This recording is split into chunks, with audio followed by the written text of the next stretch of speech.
Good evening. At this time, we will call to order the meeting of the Frederick County School Board, and we will begin with a moment of silence.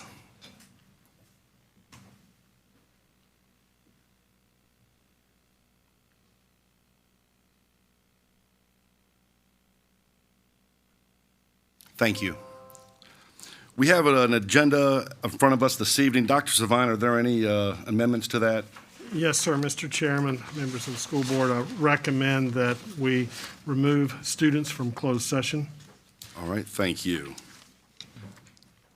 All right, how would the board like to proceed? Mr. Chairman, move to approve the agenda as amended. We have a motion by Mr. Lake. Do we have a second? Second. Second by Mr. Hester. Any discussion? All in favor? Aye. All opposed? Motion passes. Mr. Chairman, I move that the County School Board of Frederick County, Virginia enter a closed session meeting for the following: to review and discuss individual personnel matters, including appointments, resignations pursuant to Virginia Code Section 2.2-3711, 8.1, and I do so move. We have a motion by Mrs. Washington. Do we have a second? Second. Second by Mr. Hester. Any discussion? All in favor? Aye. All opposed? Motion passes. We are now in closed session.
Mr. Chairman, I move that the board reconvene from closed session. We have a motion by Mrs. Washington. Do we have a second? Second. Second by Mr. Lake. Any discussion? All in favor? Aye. All opposed? Motion passes. I move that to the best of each board member's knowledge, only public business matters lawfully exempted from open meeting requirements under the Virginia Freedom of Information Act were discussed in the closed session, and only such public business matters as were identified in the motion by which the closed session was convened were heard, discussed, or considered by the school board. We have a motion by Mrs. Washington. Do we have a second? Second. Second by Mr. Hester. Any discussion? Mr. Edwards? Mr. Comstock? Yes. Mr. Wright? Yes. Mr. Monk? Yes. Mr. Lake? Yes. Mrs. Washington? Yes. Mr. Hester? Yes. And Mr. Foreman? Yes. Mr. Chairman, I move to approve the personnel actions as recommended by the superintendent. We have a motion by Mrs. Washington. Do we have a second? Second. Second by Mr. Lake. Any discussion? All in favor? Aye. All opposed? Motion passes. And that's all, sir. All right, thank you. This time, could you please stand? We have a pledge of allegiance.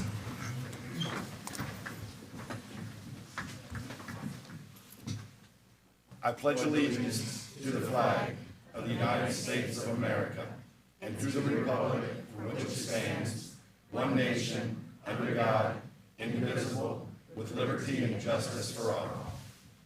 Thank you. You may be seated. We have a consent agenda in front of us this evening, including the approval of minutes from the July 20th, 2021 school board meeting, use of school property and student trips. How would the board like to proceed? Move to approve the consent agenda as presented, Mr. Chairman. We have a motion by Mr. Lake. Do we have a second? Second. Second by Mr. Hester. Any discussion? All in favor? Aye. All opposed? Motion passes. This brings us to citizen and staff comments. The Frederick County School Board is pleased to receive public comments at each monthly meeting. In order to allow the board sufficient time for its other business, the total time allowed for public comment will generally be limited 20 minutes. Something tells me we'll go past that this evening. Individuals speaking to the board will be allotted 3 minutes. Those individuals representing groups or organizations will be allotted 5 minutes with one representative per group. Upon recognition by the chairman, the speaker should clearly state his or her name, residing district, and the subject of their comments. All comments are to be addressed to the chair.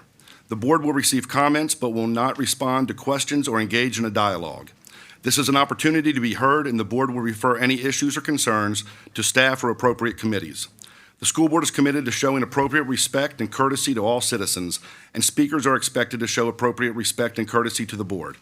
Members of the audience are not permitted to interrupt the speaker or meeting by asking questions or making comments.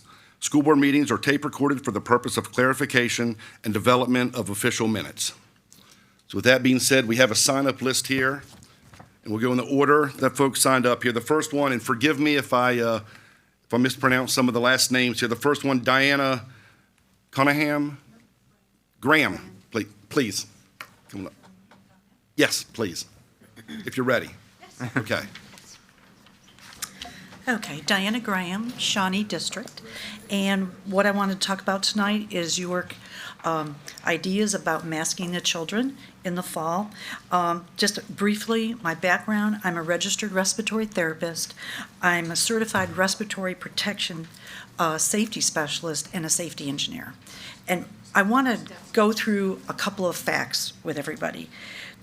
First of all, the decision should be optional. And the reason being, if they feel comfortable wearing a mask, fine. But if they don't, they shouldn't be made to wear one because of the following facts.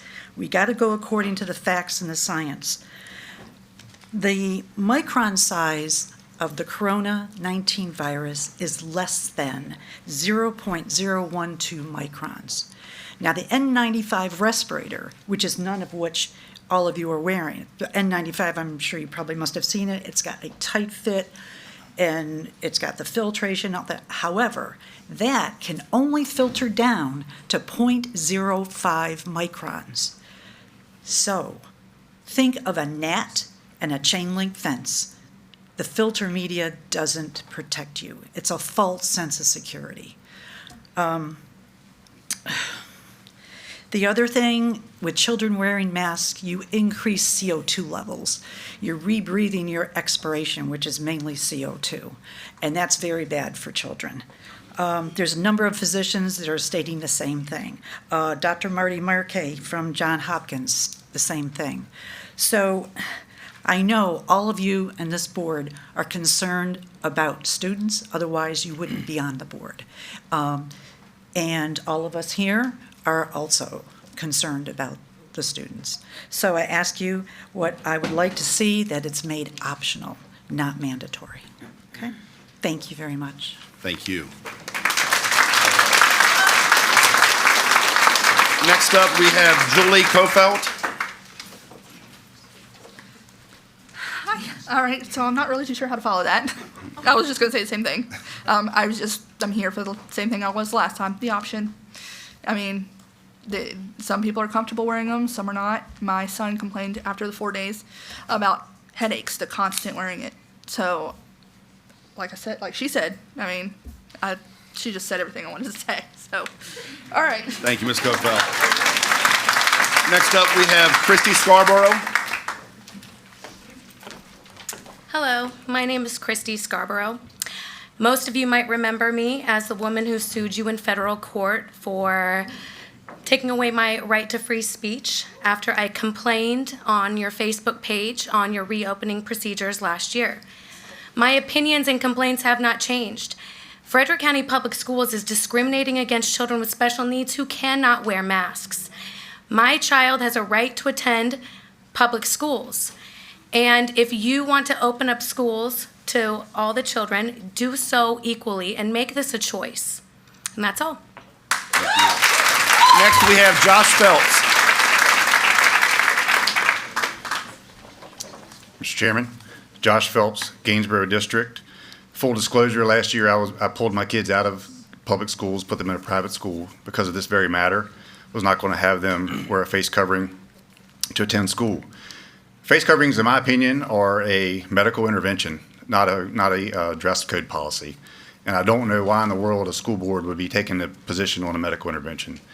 When I was in elementary school in the mid-'80s, they used to drop a little cup of this green, nasty liquid in front of us they called Swish about, I don't know, once a month or something.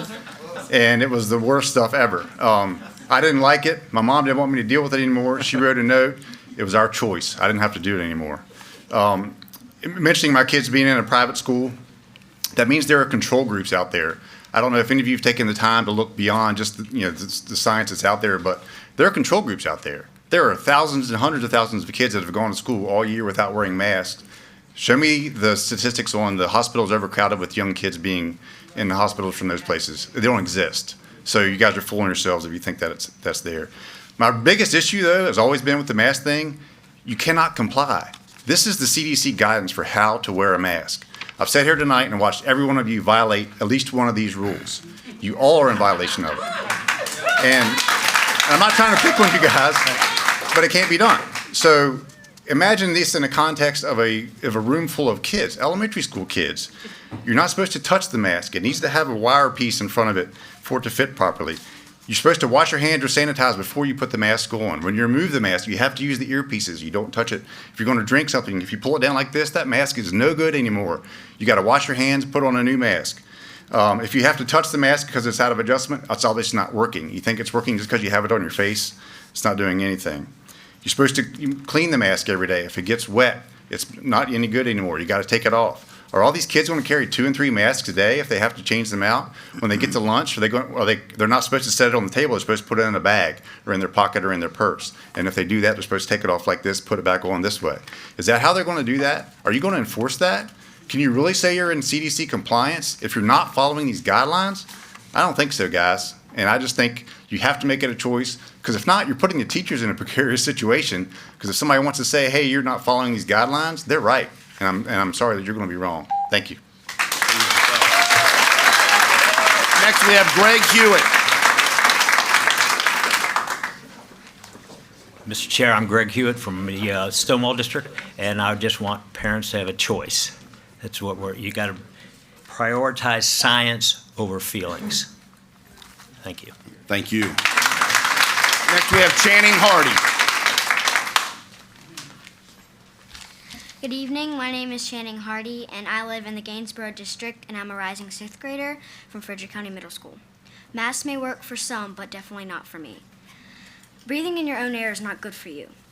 I felt trapped all last year, and I kept touching my face. I think we should all have a choice. And when I walk into a bathroom, I want to feel safe, and I want to use the bathroom with girls around me, just like me, the way God made us. Thank you. Thank you. Next, we have Brian Nuri.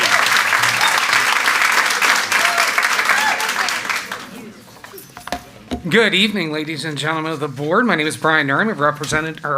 I don't represent, member of the Opequon District and former school board candidate. Thank goodness I didn't win because, wow, what a year, right? But it also gives me a unique perspective because I understand that when someone runs for school board in Virginia, we expect them to be nonpartisan. We all ran for office and we weren't expected to carry a party agenda with us down the campaign trail. We wanted what was best for the students, the faculty, and the community as a whole. However, we live in the age where everything must be political, and now even health has become politicized.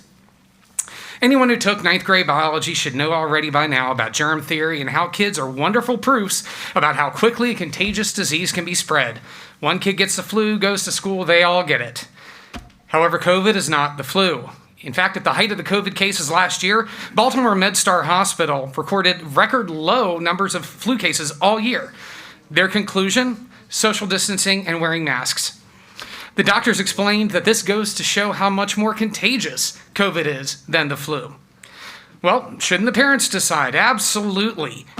However, if barely 50% of Frederick County has not received the full round of shots, that should be concerning to those of us who have. The parents who have made the decision to skip the shots for whatever reason made the decision for them, but not their kids' classmates and not their teachers. And if their decision is being made by YouTube and Tucker Carlson, they're not making decisions based on the best evidence available, just what conforms to their opinion. And we've heard a lot of opinion tonight. But experts from the Department of Health and Human Services, as well as the Virginia Department of Health, agree that containment, I was silent during yours. They both agree that containment procedures require more than vaccines to be delivered and whatever reasonable protections can be made, like masks and distancing.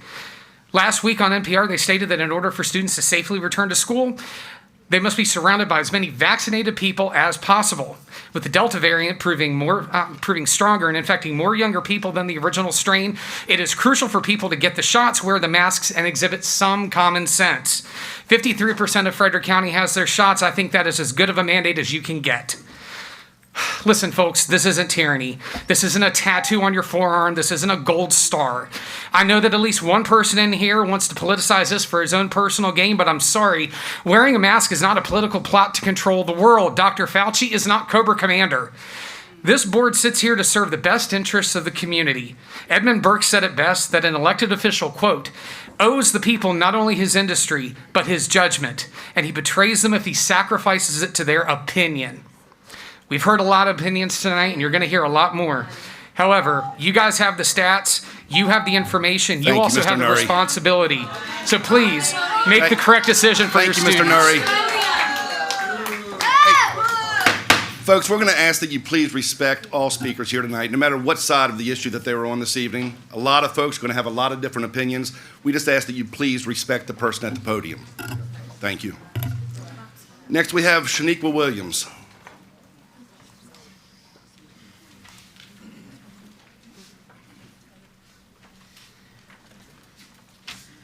Good evening, school board members, Dr. Sylvine, and executive team. My name is Shaniqua Williams, and I reside in the Shawnee District. I also serve as the president of the Frederick County Education Association. I wanted to speak briefly tonight concerning the proposal for universal masking in Frederick County schools. Although the seriousness of COVID-19 and the many variants that are developing in our nation and in our own community should not be politically charged, it unfortunately has. I should not have to remind this board, but it may be helpful to the community to be reminded that Senate Bill 1303, passed by our legislators that we voted to office, was a bipartisan bill drafted and approved by a committee of 9, 7 Republicans and 2 Democrats. This bill required that school divisions offer 5 days of in-person learning and that they do so following the CDC guidelines. Being that we're only in school for 5 days in the first place because our legislators said we had to be, and furthermore, because the greatest population of our students in this county are currently not even eligible to receive the vaccine, and in addition, these students may in fact reside in a home that does not believe in masks or vaccines for that matter. The only protection educators have while being in person this year are masks, period. People think that it's an inconvenience to wear a mask. One could also say it would be even more of an inconvenience to transmit COVID to one of the variants to someone they love. This board voted last year to increase the in-person days of instruction from 2 days to 4 days a week based off the information given by the Virginia American Academy of Pediatrics. The current guidance from this national level group urges that every student 2 and over wear a mask regardless of their vaccination status. It is a consistent message from the American Academy of Pediatrics and the CDC that wearing a mask is a necessity, at least right now, at least while our nation is waiting for the availability of vaccines for our students, including our youngest learners. I ask that you consider that it is your responsibility to offer a division that is safe environments for both children and the employees. Until COVID becomes a virus that is an eliminated, masks are one of the ways to maintain a safe environment for all. I urge that you vote yes on the proposal from the Health and Safety Committee that you'll hear this evening. Thank you. Thank you. Next, we have Chris Davey.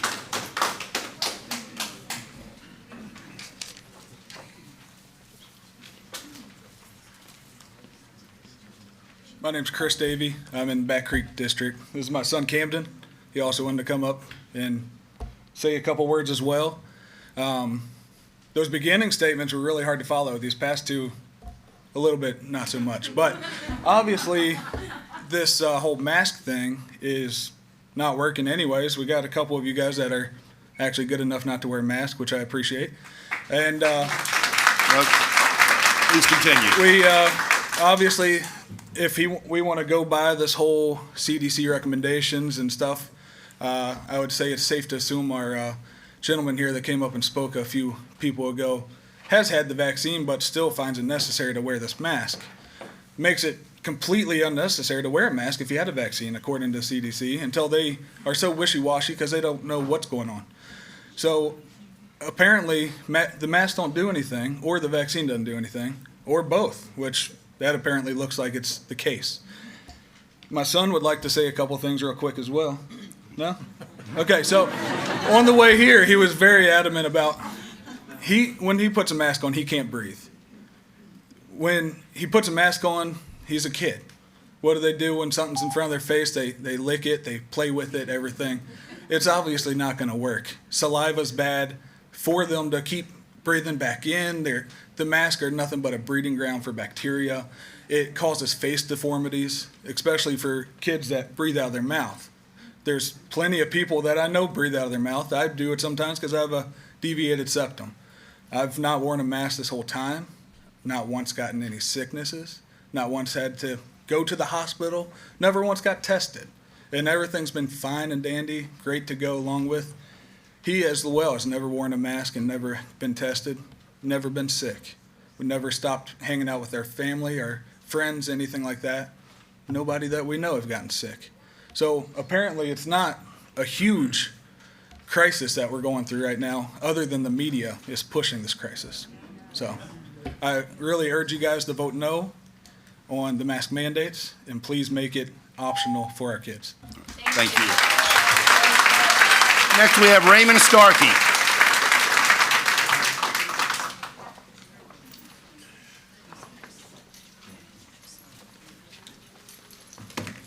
Chair, my name is Raymond Starkey, resident of the Shawnee District. I'm the father of 2, and I'm here opposing the mask mandate. Before I go any further, because the time is limited, all information that I'm about to state comes from the following sources and can be provided to everyone on the board. Dr. Dan Stock of Indiana Family Medicine physician, Dr. Zubin Tizmana, MD, Dr. Physician Miguel Escobar, Mike Meltzer of the Function Medicine and Nutrition, Senator Dr. Rand Paul, Governor DeSantis, the CDC, and UK Medicine. What needs to be decided tonight is whether there is justification for our children to wear masks for hours on end during the 21-22 school year. The short answer is no, there is not. This is a body of elected officials for education, not health. What's best for the children's health is up to each individual parent and not the school board. Using critical thinking abilities and rational, let's look at the information that's available for us from the CDC, real-world examples, studies nationwide and worldwide. Children under the 18 make up only 0.07% of all COVID-related deaths. Though this is tragic, however, this is less than 400 deaths out of the 613,000. We know children do not suffer from COVID-19 at any alarming rate. Children are more likely, ages group 5 to 14, to lose their lives from cancer at 2.1 per 100,000. Vehicle accidents at 1.9, suicide at 1.5, homicide at 0.7, cardiovascular disease at 0.6, drownings at 0.5, the seasonal flu at 0.3, and COVID and suffocation coming at 0.2. So we all heard that correctly. The common flu that goes out yearly that we have vaccines for and never had a mask mandate result in more deaths than COVID-19. Now let's look at the mask in general. Outside of the N95 mask, which is not recommended for extended periods of time to wear, masks have been by and large proven ineffective at slowing or stopping the spread.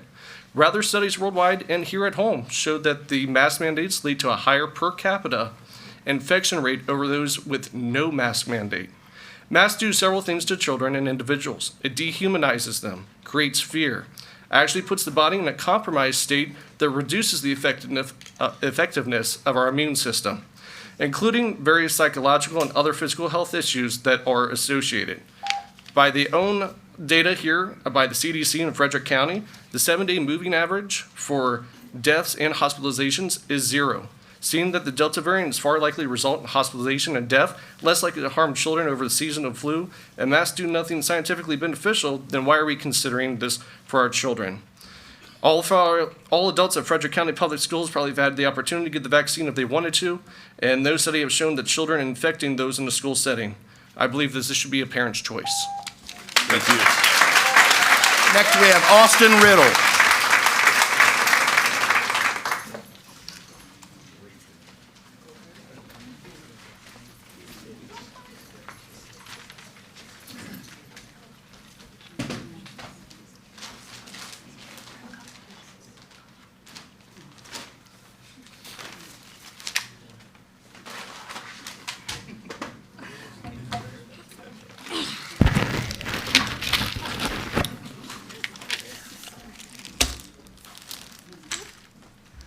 Good morning. My name is Austin Riddell, and I am a 4th grade student at Redbud Run. I am here tonight to speak to you about something very important and something I hope we can all agree on. A few months ago, I told my mom that having a day out of school for the Apple Blossom Festival was great. That meant we had a 3-day weekend. But then I started thinking. I asked my mom if we also got out of school for Veterans Day. She told me no, and I thought, how unbalanced. When I grow up, I'm going to be a senator. Maybe I'll be a school board member too. I might even run for president.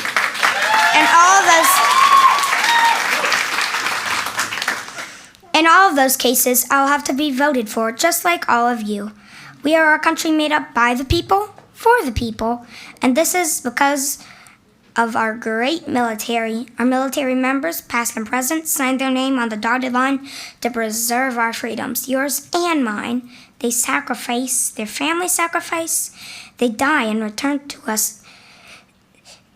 They die and return to the United States in boxes. For you, for me, for all of us. United States veterans are the lifeblood of our great country. Our ways of life, our liberties, our rights to live as we please, our right to be on a school board, all of these are because of our military men and women.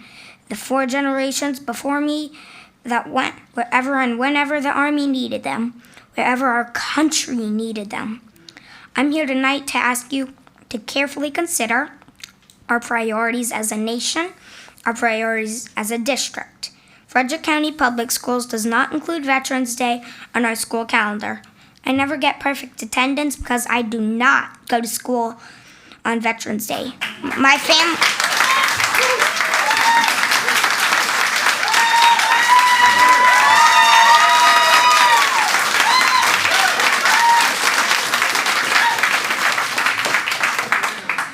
My family observes the day as a holiday.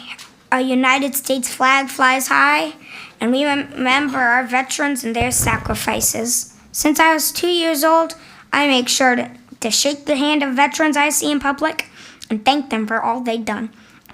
I know the importance of veterans and the importance of a day set aside for all of us. Peach skin, brown skin, purple skin, green skin, to properly show our appreciation to our veterans, to come together as one grateful people.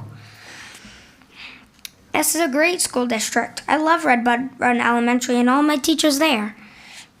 You, our Board of Education members, have the ability to set the standard for all school districts. Listen to me, an 8-year-old boy, not only with dreams, but with plans to lead our country and represent our great Americans. Look at the people attending tonight in the support of adding Veterans Day to our school calendar. My voice is their voice. Do the right thing. Do the American thing. And amend the 2021-22 school calendar.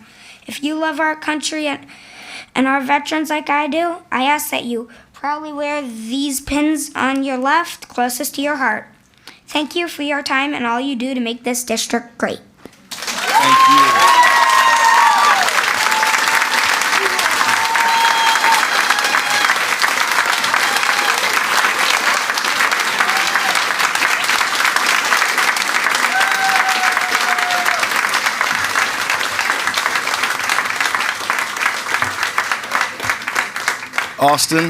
Austin, well done here this evening, young man. Whatever you decide to run for and whenever you decide to run, I think you just earned a lot of votes here tonight.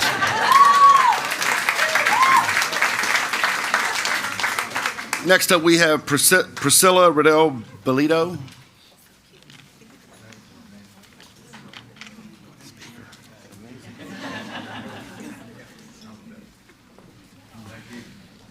Try not to cry, Mama.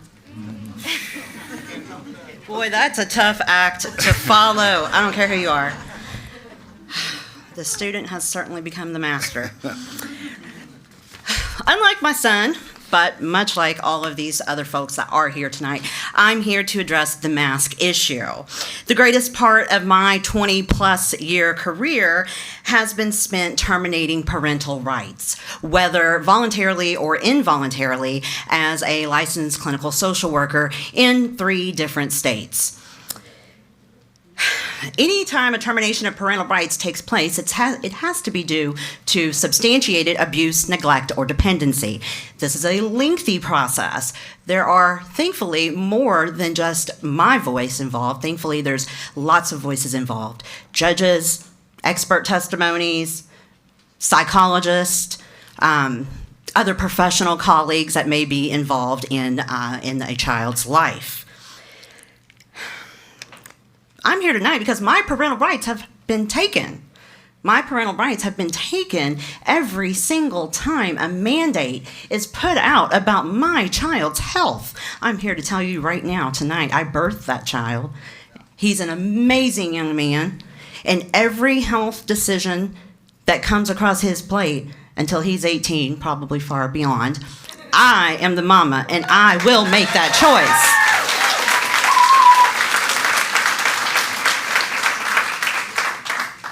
Why are we still even taking recommendations and directions from these clowns on Capitol Hill? Every last one of them that cannot let their ego or their party color go long enough to focus on the well-being of my child, these people's children. It takes a village. Their children are mine. Why was a certain political member, I don't care what party he's part of, he just had a party. 700 plus people, no masks. That's more than the population of Red Bud Run Elementary School. Why? Because they're more elite? No, friends, this young man that just spoke, that's the elite. This young lady that spoke, that is the elite. Those are the elite that the media, whichever news outlet you watch, you'll hear it. I don't care. These children have spent the summer in summer sports, movie theaters, with their friends, family gatherings, no masks. What is the dirtiest part of our bodies? Is it our hands? No. Is it our private areas, our genitalia? No. Is it your anus? No. It is your mouth. I am not putting a cover over my child's mouth all day for him to breathe in all of the bacteria from the dirtiest part of his body. Won't happen. Thank you for your time. Next, we have Richard Kennedy.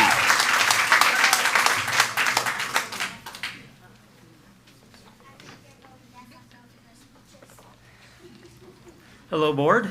I'm Richard Kennedy, Shawnee District, and I applaud every single one of you for your voice to be able to be heard. I think it's great to be able to do that. So again, that is what our country is all about, for being able to hear everybody's opinion on things. Not everyone has the same opinion. My opinion is to have the board consider putting the face mask mandate in until the point in time that we can get vaccinations into all the kids that we do at this point. So that has been a proven fact that that's what caused the downside of the virus, because people got the vaccinations. That's proven. That's not disputed. Folks, please, we'll give one more warning here. Please show respect to the person at the podium. Thank you. Mr. Kennedy, please continue. Okay, thank you very much. I just want to say, and I was not going to think about this, but 60 years ago, I went through the polio vaccine. And there was not any question, nor any political nature, of why we were taking the vaccine for polio. And we got rid of polio. I want to see the same thing happen here with COVID-19. I want to be able to get rid of that, but we have to get the vaccines in place, and that's proven there too. So again, that's all I want to say, and thank you very much for listening to me. Thank you. Next, we have Megan Thurgood.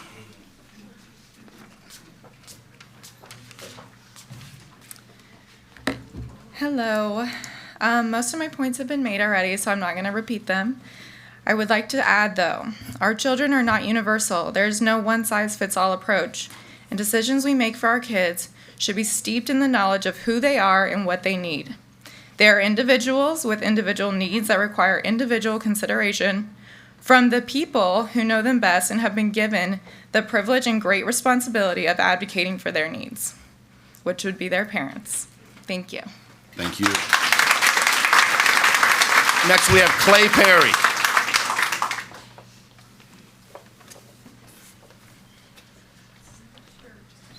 School board members, parents, citizens of Frederick County, a pleasure to talk to you guys tonight.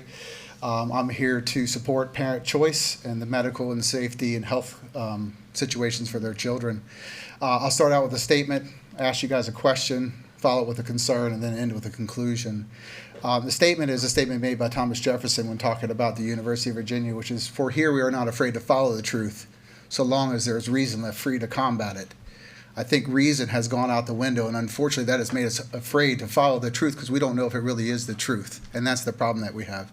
So I'll move on to my question, which is, has the school board evaluated what the lower levels of oxygen go into the students' brains throughout the entire school year, wearing a mask all day, every single day for the entire school year, will do in the cognitive development of our children? Will that be a positive effect? Will that be a negative effect? Or will it be a no effect? Has the school board here studied that question? And are they prepared to present on that? I'll move on to a concern that I have about my nephew, who will be starting the first grade this year. I will not reveal his name. He fell as a child and busted some teeth loose, and as a result has a speech impediment. It is very difficult for the other students. It's very difficult for his teacher to understand him, to the point that he breaks down and cries often in class because they pick on him and make fun of him. Wearing a mask will take that to the next level and will damage my nephew for life. So I'll end with a conclusion. You've heard an overwhelming amount of parents and citizens of Frederick County, the ones that you represent here, speaking out saying they want choice for the parents to decide whether their child will wear a mask or not wear a mask to school. They're saying they want that choice. You are their representatives. So ask yourself, how are you going to be able to vote against that choice when they're all asking for it here tonight if you are their true elected representative? Thank you. Thank you, Mr. Perry. Next, we have Rhonda Sargent.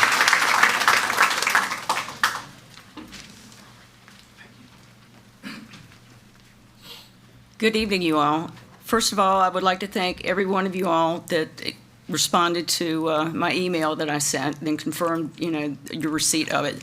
Along with that email, I sent some documentation. I don't know if you had time to review it or not, but it contains a lot of information that some of the other people have already spoken about. My personal opinion on the mask is it should be a decision by the parents to wear them. It's not always healthy for the children to wear, as you've seen, and I can speak from my own personal experience. As I stated in my email, I did not wear a mask throughout the whole last year until late August, after being harassed enough to the point that I did not want to say something and get banned from the stores that I wanted to shop in because of people that were rude.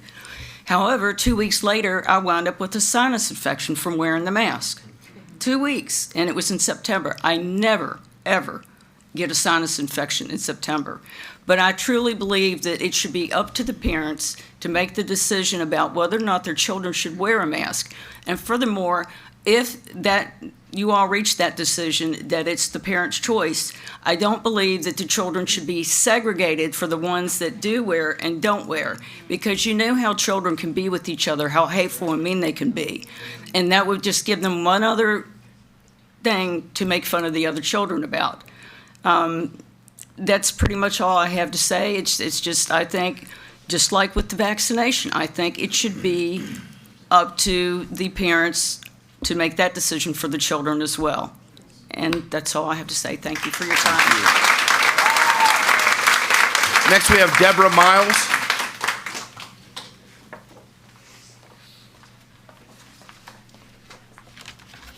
Hi there. My name's Deborah Miles. I live in Back Creek District. I have been a nurse since 1996. I just wanted to present some facts, and I wanted to start by thanking the school board, because I understand that the way that you guys spend your time, it can be very thankless work. I work in a hospital. I've worked in a hospital since 1992. I understand what thankless work can be, so I appreciate your time. I also wanted to start with common ground and the things that we agree on. I think everybody here agrees that we want to keep schools open, and that we want to keep schools safe, and that we want to protect our children. And I believe that everyone here is engaged for the purpose of creating a good, safe environment, a healthy and safe learning environment for their children. And I do believe that parental involvement greatly improves the learning environment for children. And so having so many people so passionate about what's going on in schools is a positive thing for the community and for the school district. So I brought with me my favorite pandemic graphic, because I have one. And this was made in 2011 when they were trying to warn us that there was a pandemic coming. So yes, I am the data geek who actually prints off pandemic graphics. So to this point, there are over 5 million deaths from COVID. In 12,000 years of smallpox, it took that long for 300 million deaths. COVID, at the current rate, could reach that in 120 years, what took smallpox 12,000 years to attain.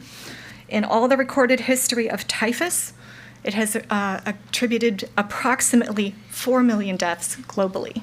In less than 2 years of COVID, 5 million deaths. Cholera, 400 years of recorded history of cholera, has approximately 3 million victims. COVID has 5 million. Spanish flu, that influenza is still circulating in one method or another, and in 2 years, with no interventions, no antibiotics, no ventilators. It killed 50 to 100 million people in 2 years. So for that reason, I would just like to say that the CDC does recommend fully vaccinated people to wear a mask in public indoor settings if they're in an area of substantial or high transmission. And this state is now at a substantial level of transmission. All K through 12 schools should implement a requirement for students, teachers, and staff to wear masks indoors, regardless of vaccination status.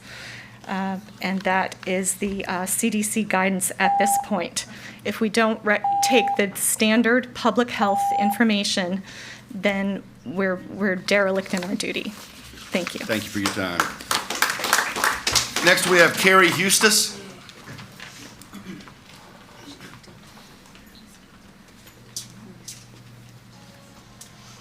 So, good evening. This was totally spur of the moment that I was actually going to speak, so hopefully this will all come out right.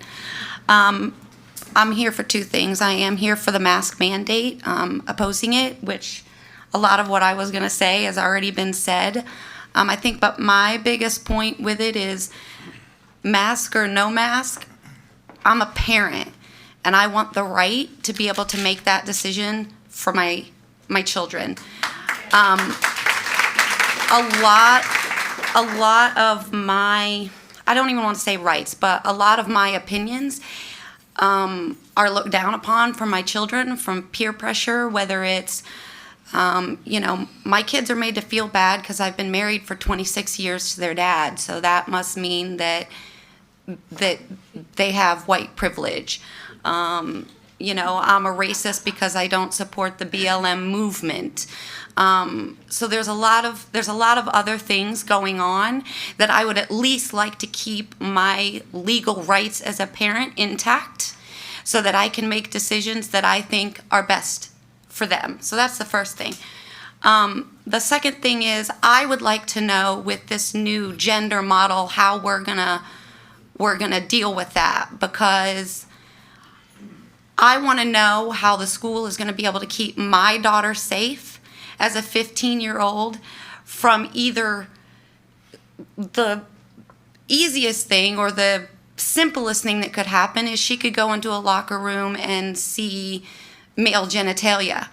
Now, whether that male is going to do anything or not, that's not my concern. My concern is my daughter's 15 years old and I don't need her seeing that in school. What about look, I remember high school boys. And pardon my French, there are some asshole, deviant high school boys. I'm not even saying it's a big group, but there are some boys who are going to be able to say, I feel like a girl today.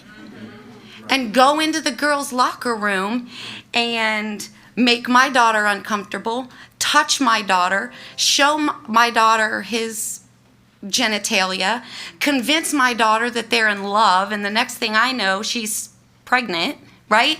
So what is going to be the school district's stance on that? Are we actually going to enforce that? And if that should happen to my daughter, anybody else's daughter out here, they're actually now trying to pass a bill where the principal doesn't even have to turn that into law enforcement. So then my question is, would they have to tell me about it at least?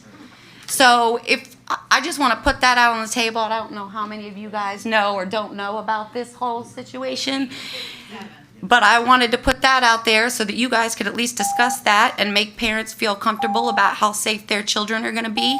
And please don't take away my right to make medical and physical decisions for my child. Thank you. Thank you. Next, we have Miles Atkins.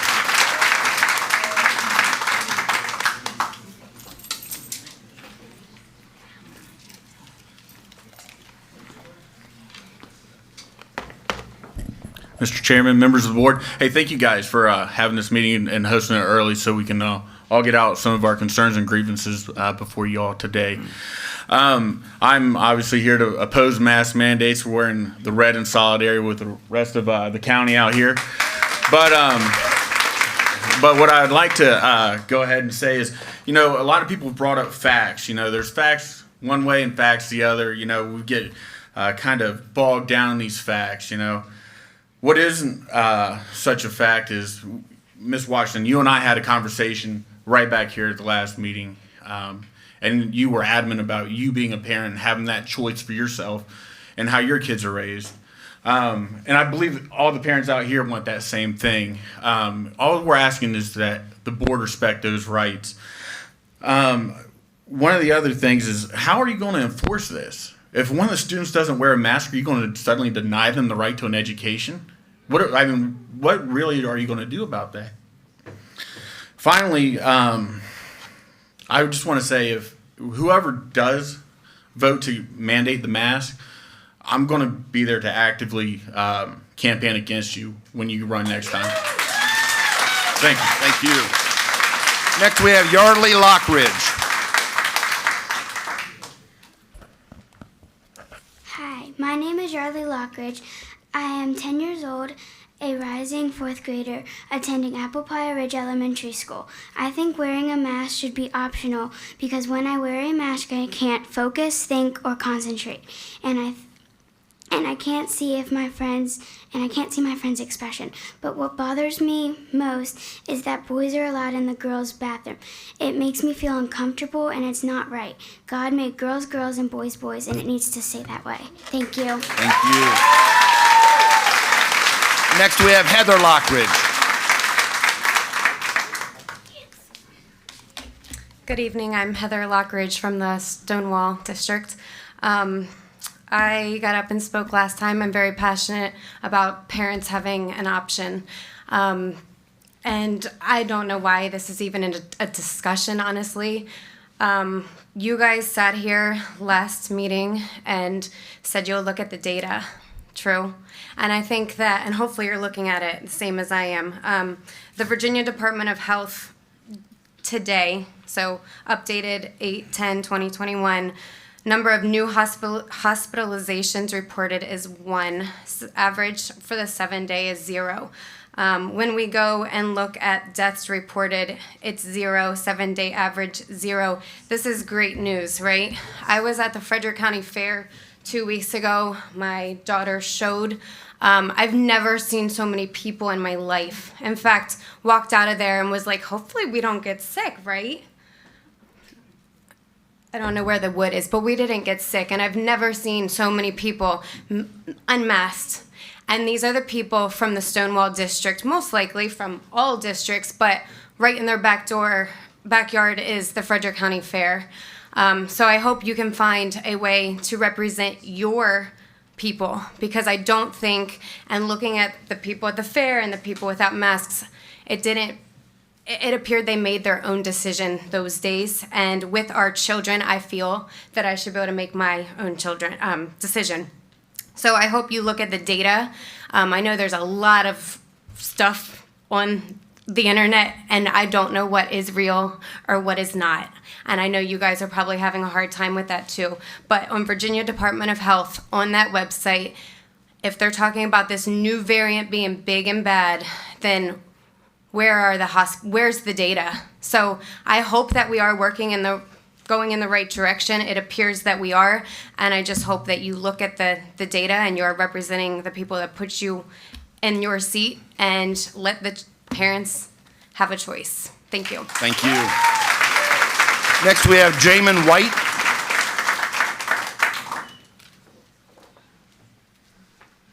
Good evening. My name is Jamin White. I'm here on behalf of my son. I think it should be an option for a child to wear a mask. He's got a speech impediment that he's working on. And I think, seeing facial expressions, emotions, and stuff like that, reading people's lips is a big deal as far as, learning and, all that. So that's all I got to say, short and sweet. Thank you, guys. Thank you. Next, we have Lisa Callanan.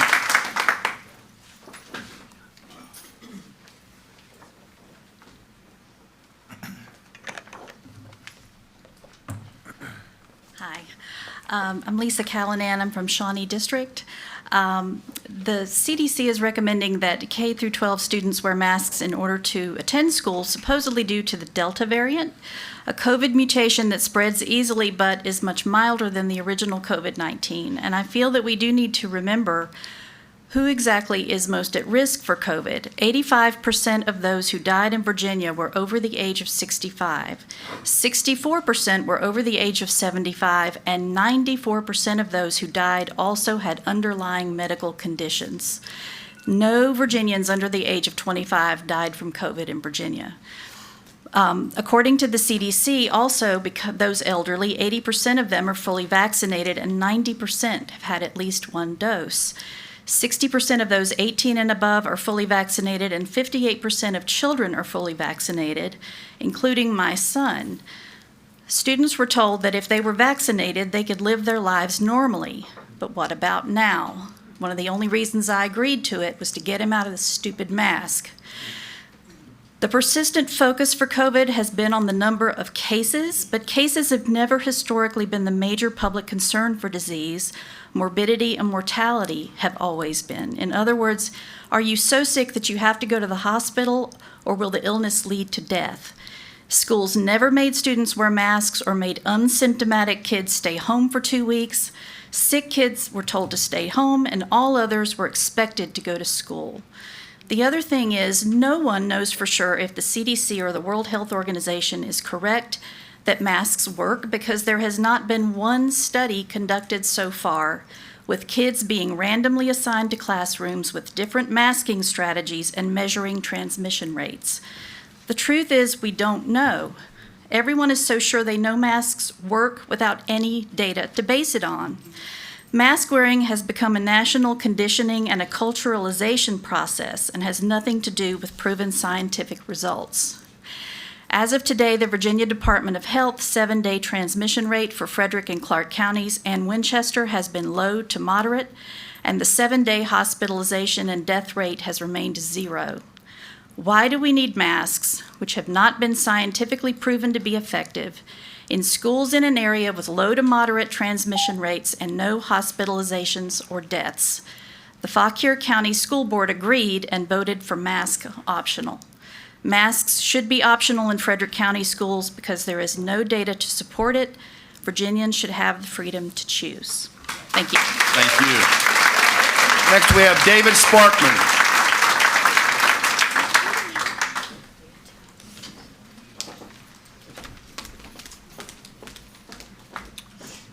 Board, my name is David Sparkman. Shantia is my representative here. I'm from Redbud. I want to say a couple of different things that maybe we've only slightly touched on. You as educators know that the word mandate is being misused here, because mandate does not mean law. It's being misused, okay? Second thing, I assume some of you have read the novel 1984. There was also another novel that came out called Brave New World by Aldous Huxley. In that novel, they created people for different working classes, and they created the dumber ones to do the hard labor by depriving them of oxygen in the womb, okay? Oxygen slows down your learning. This was known in the 1950s. Now we're going to put a mask on people and expect them to learn. The other thing that they have to learn is interpreting other people's facial expressions, communications. You'll notice anytime a politician gets up to give a speech, he takes his mask off. Why? He knows that to communicate properly, people have to be able to read his face. Your teacher needs to be able to read your student's face. And the student needs to be able to read the teacher's face. And the student needs to be able to read his companions' faces so they can learn. This is part of being human. A mask is dehumanizing. Please do not force masks on our children. Thank you. Thank you. Next we have Brady Miller.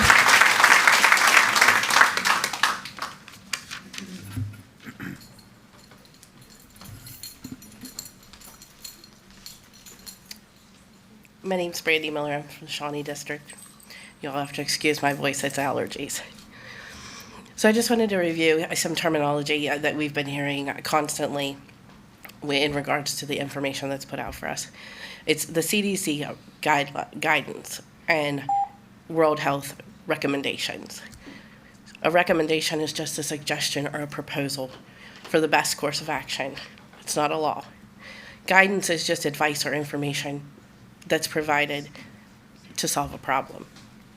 So we're here tonight basing the decision at hand from recommendations and guidance from people that, let's face it, are basing it on political agendas. Let's just weigh that with a grain of salt. There are doctors, there are researchers, there are specialists that have all come out and said the masks don't work for COVID. You're supposed to be here to represent the citizens of Frederick County and the children in the schools. If you don't want to stand up to Richmond or whoever to say that we have a valid point, then it's probably a good thing that there's an election coming.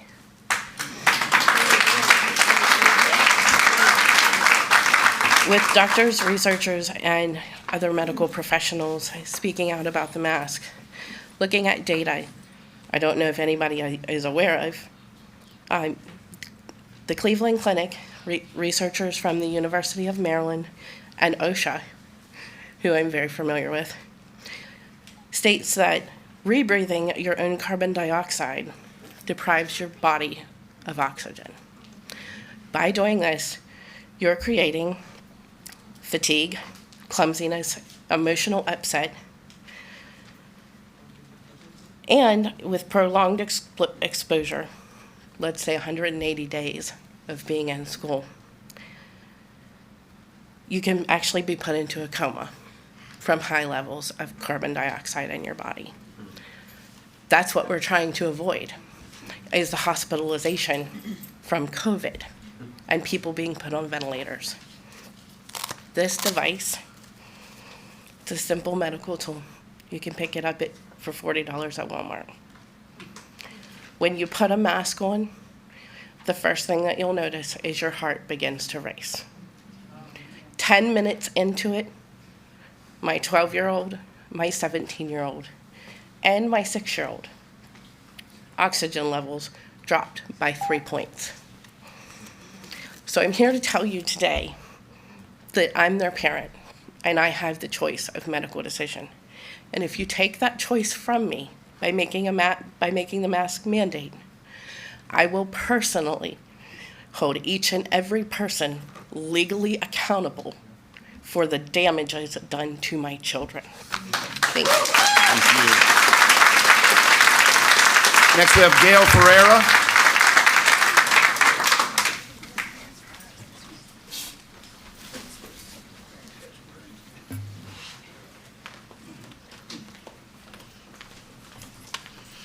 Greetings, I'm Gail Ferreira, live in the Shawnee District. Thank you, Jay. I'm a concerned taxpayer here in the Shawnee District, and after hearing about the possibility that our beautiful children in our community may be required to wear masks, I had to come out and speak against this.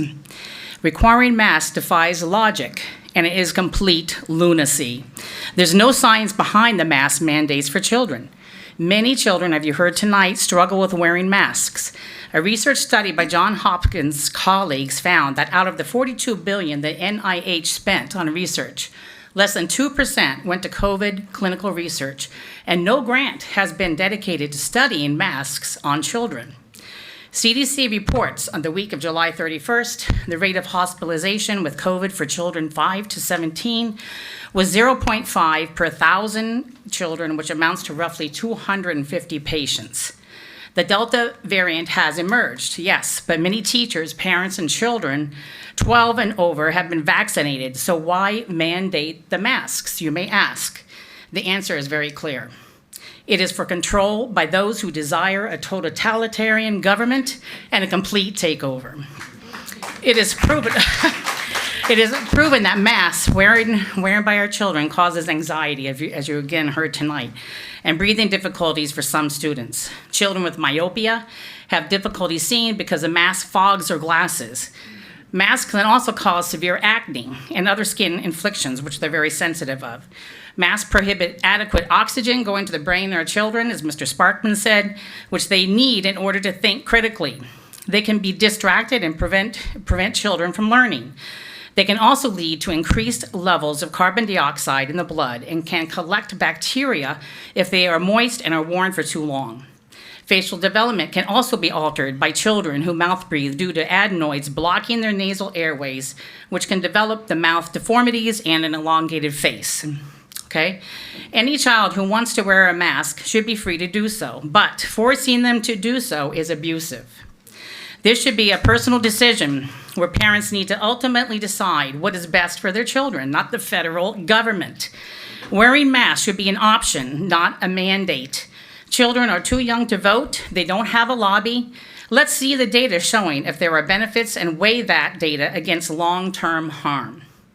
In summary, results are inconclusive on whether or not the masks reduce COVID transmission in children.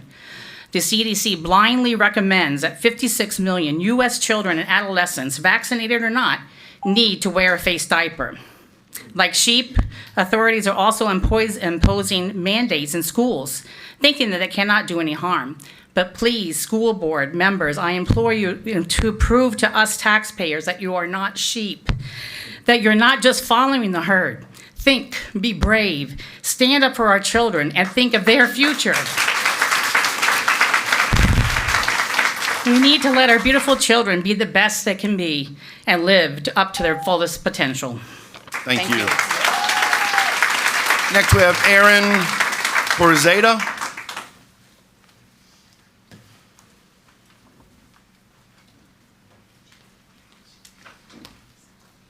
Good evening. I'm Erin Grazita. I'm from, I've only lived here 3 years, so Opequon district, sorry. It's not the easiest one to, it's not phonetic. I'm here tonight to advocate for my 3 children currently enrolled in Frederick County Public Schools and for all of the children here. Everyone here tonight that walked in had a choice to wear a mask. Shouldn't our children be given the same choice? Why should we have the choice but not have that given to parents and children? Are we really advocating rules for thee but not for me? No one in here is demanding that people not be allowed to wear a mask if they feel that need. We're simply asking that parents have the ability to assert our God-given right as parents to make those medical decisions for our children.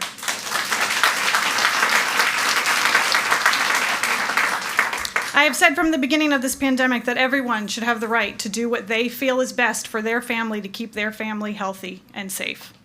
No one's advocating that people shouldn't be allowed to keep their family safe. And as a teacher who teaches children how to read, children need to see their teachers' faces. They need to be able to see their teachers' mouths and their expressions. My high school kids, they come home and they complain about headaches. They say nobody talks at lunch. Everybody sits there silently. It's not right, especially when we know that here tonight, the crowd in this room is more susceptible from this than the children. So in 2 weeks, is COVID going to be more dangerous? Please just give us the choice to have our students wear the masks or not. Thank you. Thank you. Next, we have Martha Sparkman.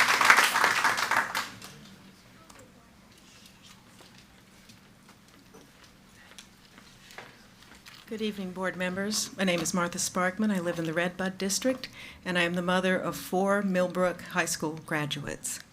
I'm also a massage therapist. I think I can call myself an expert in the causes of stress, what makes it worse, and what can alleviate it. I don't practice medicine without a license, and I would really prefer that a school board follow that same idea. The CDC has changed its stance repeatedly.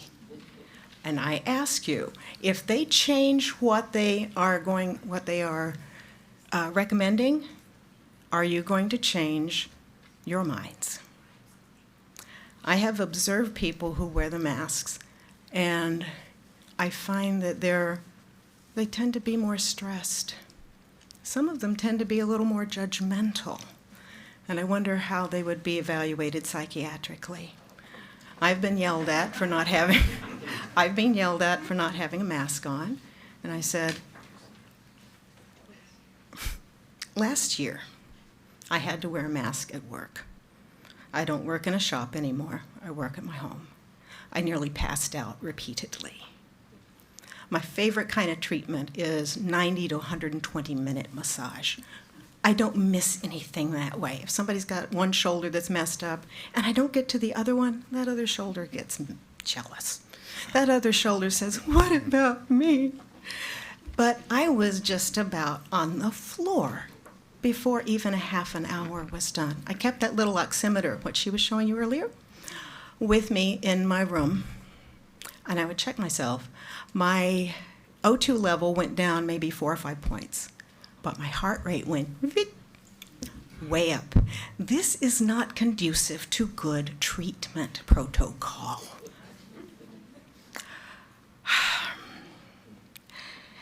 And I just can't imagine that a kid who's running around at school is going to be benefited by decreasing his or her. Yeah, I just do those two sexes, baby. I'm a mom. I can tell the difference. Okay. That the children, they need that freedom. They need that air. Let them breathe. And I'm going to go into history just very slightly here. Heroes, the people we called heroes for ages, for eons, were the ones who waded into danger, went out there ahead of everyone else, cleared the minefields, or faced the enemy, and they would report back whether it was safe to come out. Now the people who are being called heroes and vaunted as such are wearing masks and hiding. I don't like that. Fear is being vaunted, and courage is being discouraged. Let's please stop redefining words. Thank you. Next, we have Sally Gardner.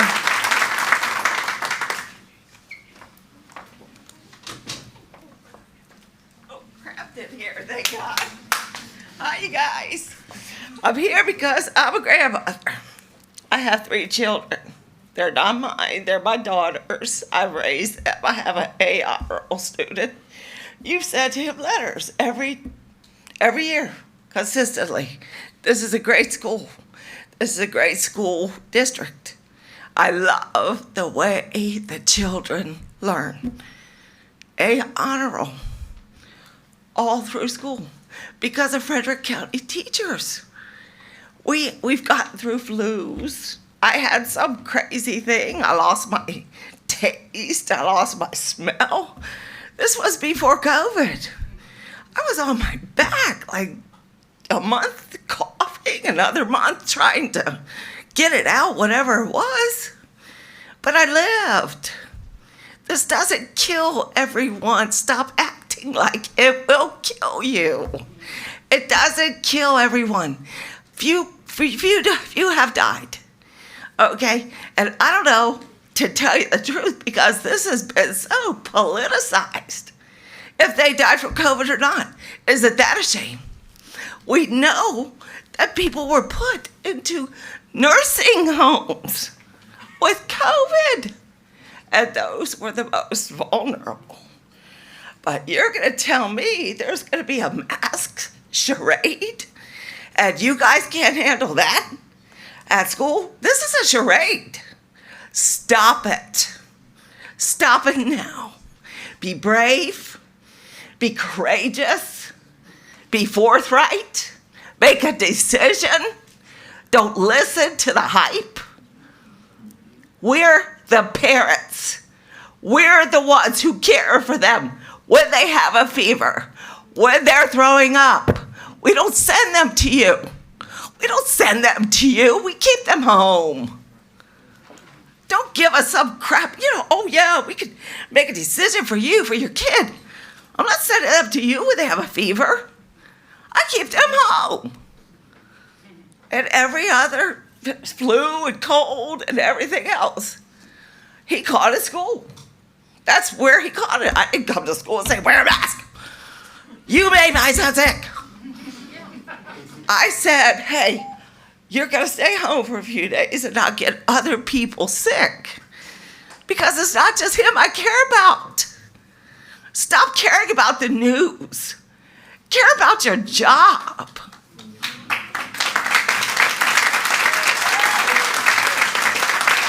Next we have James Holbrook.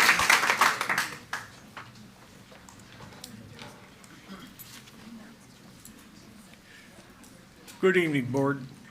I've heard a lot of great things today, but my problem is the mask does not do anything. I did the research. After I was done with my research, do you know what I did? I went and put a UV light in my HVAC because I went and did the research and found that UVC kills viruses. Do you know what kills it better? Ozone. We have to do our research. The CDC is a political organization. So is the World Health, because that's the way they've become. But we need to start doing the research and understanding. Don't follow. Make sure you are in the lead. If our school systems took the time to put that in our school HVAC systems, it would reduce a lot, cut the germ population by a large percentage. My house right now is almost dust-free. That was something I did not expect. But take this into consideration. Find the proper method to fix the problem. The mask is not it. I'm one of those poor people, I can't wear a mask. I'll be one of those passed out on the ground. But take this seriously. Do the research. Find out what it's going to cost you to do this to your school system's HVAC. For my house, it cost me $2,000 that I gladly paid because I did the research. I'm asking you to do the same. Thank you. Thank you. Next we have Dave Bowers.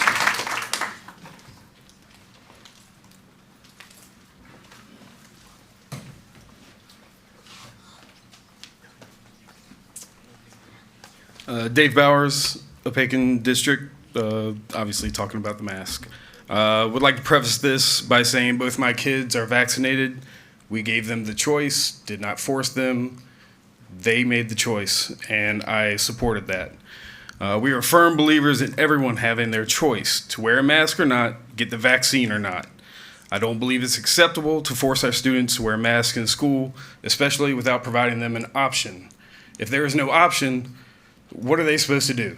I mean, one of the reasons my kids got the vaccine was to hopefully eliminate the use of masks. They are dehumanizing, and I don't believe they're effective, but if somebody thinks they're effective, let them wear it then. That's fine. Let them have the choice. If they think it's effective, fine, wear it. One of the reasons, or by now, everyone over the age of 12 has either made the choice to use to get the vaccine or not. And COVID deaths for vaccinated people is 0. Hospitalizations are close to that. If you don't get vaccinated, that is your choice. Our kids are playing sports, socializing, and just being kids with other kids that are not vaccinated. And I have no issue at all with that. For those that are not allowed to be vaccinated, it should be the parent's choice to mask. I'm okay with the trade-off of unlikely chance that my child will contract it and or be harmed by it. With the real harm I see being making them wear a mask all day and teaching them to be afraid. We are teaching our kids to be like robots now, and I'm afraid they're learning a very bad lesson about risks. The unvaccinated have made a choice not to protect themselves. That's fine. That is their right. We are safe, so they say, if we are vaccinated. This is all about power now. The key word is that a choice was made. We are not allowing our kids and parents a choice if we make the mask use mandatory. So will it be no mask, no education? During 2020, we all had a choice. Go out to eat, wear a mask. Stay at home, no mask. Order Uber Eats, no mask. Go to the grocery store, wear a mask. Order delivery service for groceries, no mask. I mean, go to the movies, don't go to the movies. Everything, we had a choice. Right now, there is no choice. It's either go to school, wear a mask, or you don't have school. If that's truly the option. And I'm sorry for the students and adults that are at risk, but we don't upend all of our students because of some at-risk students. There are immune-compromised kids and adults all over, yet we don't have mandatory vaccines or mask mandates to protect them. We don't require vaccinations in this country, and I wouldn't want to live in a country that did. We should not have mandatory mask mandates without a choice. Last thing, what will happen if and when an extremely large group of students decides that they are not going to wear a mask? It has been discussed and it's in the workings. Will we deprive our kids of that education? Because it's coming. Thank you. Thank you. Next we have Tracy Burho.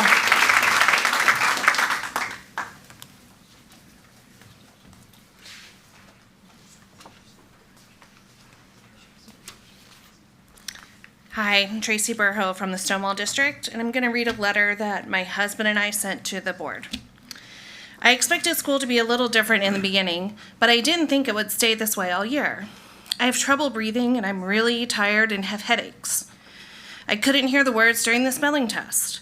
Masks affect how we learn and focus. We are not happy in school. These are actual quotes from students, including my own elementary-age children. The last comment is particularly striking.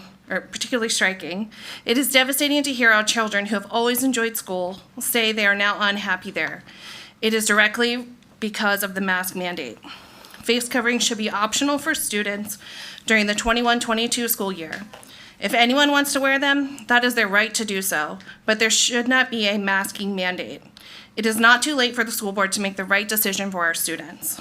I would encourage you to survey students and parents to get their thoughts on this issue as well. I know I'm not alone in my concern about mandatory masking in schools. By writing this letter, we are teaching our children to stand up for what is right and what we believe in, and against what we feel is wrong. The universal mask mandate is wrong. Parents and students should have a choice. After the closing of schools March 13th, 2020, students and parents were willing to accept any challenges just to have some semblance of in-person school instead of going fully virtual. This was also the assumption for a normal year after that. Since then, we have grown in our understanding of COVID and how it affects children. So to go into another year under similar conditions would be unnecessary punishment for all the students of Frederick County who deserve so much better. There are proven microbial challenges as well as breathing difficulties that are created and exacerbated by masking children. Bacteria can remain trapped inside of the mask, resulting in the mask wearer continually exposed to and breathing the bacteria in and out. Students are constantly touching their masks, faces, such as when their face itches from the mask, and many other things during the school day. It is unrealistic to assume that these masks are being disinfected daily, as many students use the same mask for multiple days. Studies have shown that wearing masks significantly decreases oxygen levels while increasing carbon dioxide levels. The longer the duration of wearing the mask, the greater the drop in oxygen levels. Our own children throughout the year were more tired than usual and experienced more headaches due to masking. Mandatory masking in schools is a major threat to a child's mental health. Masking ignores the essential need of a growing and developing child. The well-being of children and young people is highly dependent on the emotional connection with others. Masks create a threatening and unsafe environment, one in which forming an emotional connection with others becomes difficult. Masks have not just a social impact, but also an academic one, as students cannot hear their teachers and other students. The masks affect how students learn, as they have a difficult time focusing. This leads to frustrated students, which has profound impact on their mental health and negatively affects their perception of school. As the first student said, I expected school to be a little different in the beginning, but I didn't think it would stay this way all year. How long are we going to continue to put the mental toll on our children? In conclusion, not having a mask mandate in schools this year will strongly benefit the overall well-being of Frederick County students. We thank you for your consideration in this matter, and my daughter said it best, if there are no masks this year, it'll be the best year ever. Thank you. Next, we have Lincoln Kiefer.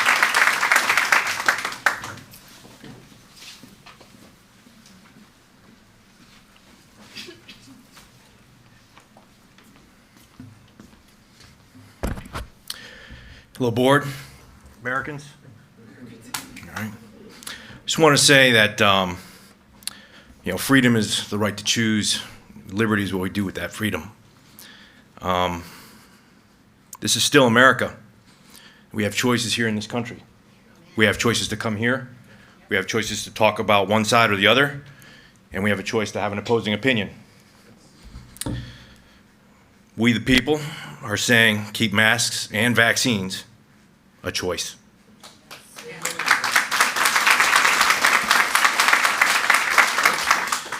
For those with a different opinion, I still love you. But your rights end where mine begins. Amen. So, that's all I have. Thank you. Thank you. Next, we have Eric Reifinger.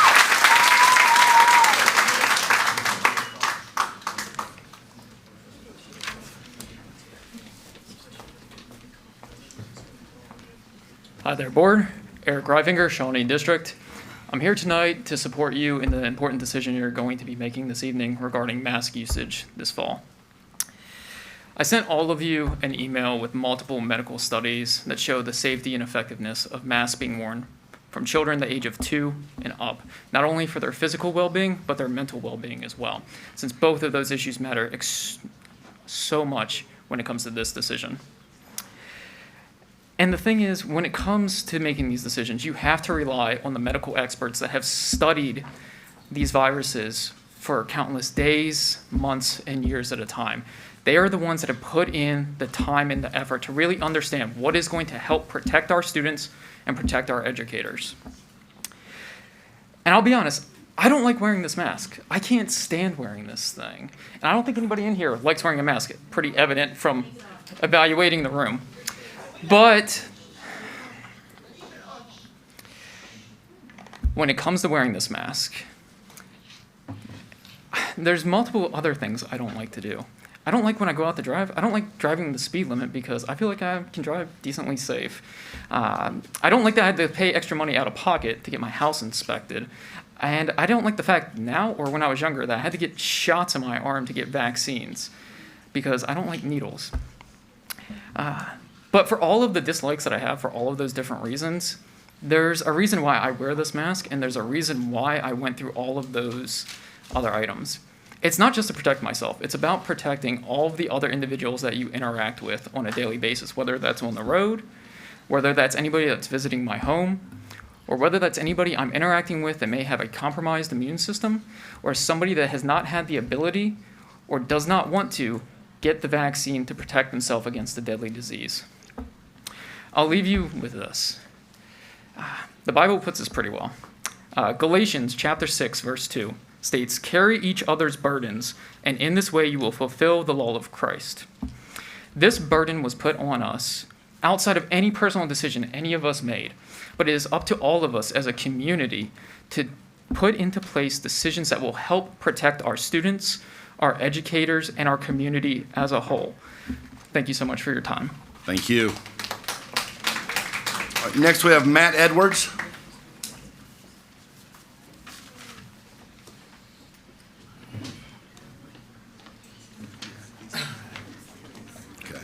Hello, I'm Matt Edwards from the Red Bud Run District, and I had lots of thoughts about what I might say here tonight, and I think it just keeps changing. I've heard some good points about what's real science, so I thought maybe I could talk about that since I have a doctorate in a science-related field, and I sit on the editorial board of a medical journal. And real science is reviewed by lots of people. So when I get a journal article, I've reviewed it along with 3 other people who then send it to an editor to see if they think that it's worthy. And if I say no and other people say yes, it actually gets sent to even more people to look at it. And they say, did they actually conduct this study well or not?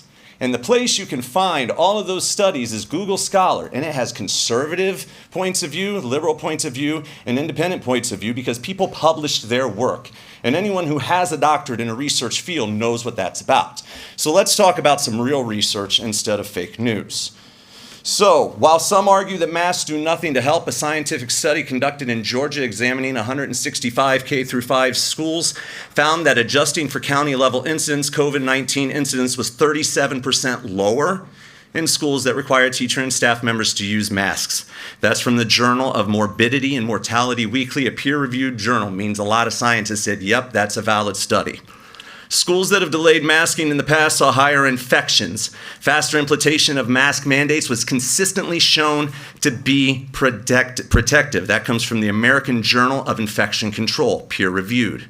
In all populations, researchers have found that, and then it goes into quote, Florida, Arizona, and Georgia, states without mask mandates, had the highest cumulative hospitalizations, 83,000, 58,000, and 57,000 respectively, while Alabama, Indiana, and Minnesota, which had face mask mandates, had the lowest hospitalization rates of 47, 47, and 26. That comes to you from the International Journal of Translational Medical Research and Public Health. There are parents who say let the kids catch it because it doesn't really affect them. However, research indicates that students are getting long-term COVID symptoms. One study of 129 children showed that 52.7% had one long-lasting COVID symptom, including heart inflammation. And in case you're not familiar with what that can cause, it's death. They followed these kids 6 and 8 months later and found out they still had long-term COVID symptoms. We don't even know what the long-term COVID symptoms can do. For the men in this room, you might want to consider that 50% of long COVID haulers have erectile dysfunction. Probably not something we want if we want to keep populating this county. We need to think about a lot of stuff here, and you don't have an easy answer tonight because people are right. It does have an impact on your ability to communicate. That's a fact. But if a kid's dead, that's another problem. And somebody came up here and said tonight, well, you only have 0.07%. Great, out of the 14,000 students in Frederick County, that's 10 people dead. And the blood of the dead will be on the hands of those people who came up here with pseudoscience and try to prove their point. So I'm also going to leave with a Bible verse because surprisingly, I sometimes feel more religious than the religious right. 1 John 3:17 said, but if anyone has the world's goods and sees his brother in need, like the young children who have immune disorders, and yet closes his heart against him, how does God's love abide in him? We will all be judged one day. We should take this seriously. Thank you. Next, we have Brian Davitt. Davitt? Davitt. Hi, Brian Davitt at Gainesboro District. Mr. Chairman, school board members, Mr. Superintendent, thank you for the opportunity to speak with you this evening. The reality is this is the first time I've spoken to you all.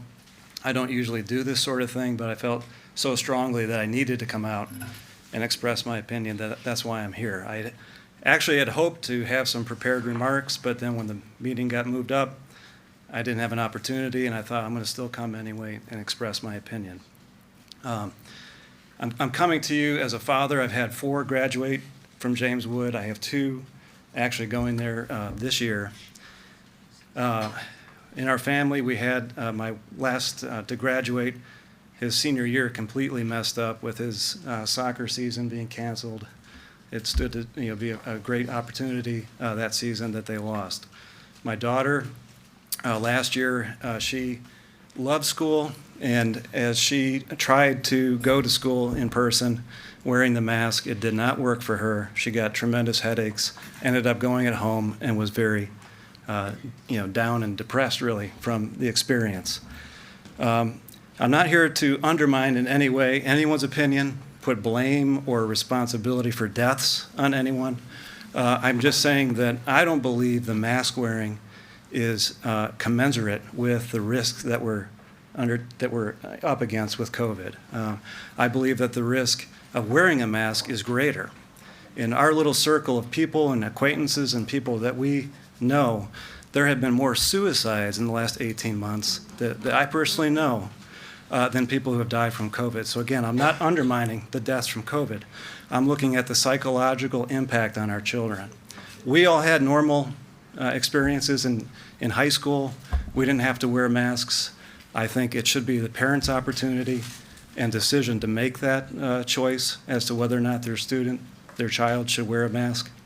I appreciate the fact that you all, I'm sure, are here with the best of intentions and are here to support the best decisions for our children. But I challenge you to respect the parents who, in majority here, seem to be indicating, as I am, that I want to have that choice to make for my children. Thank you. Thank you. Next, we have Joy Dunn.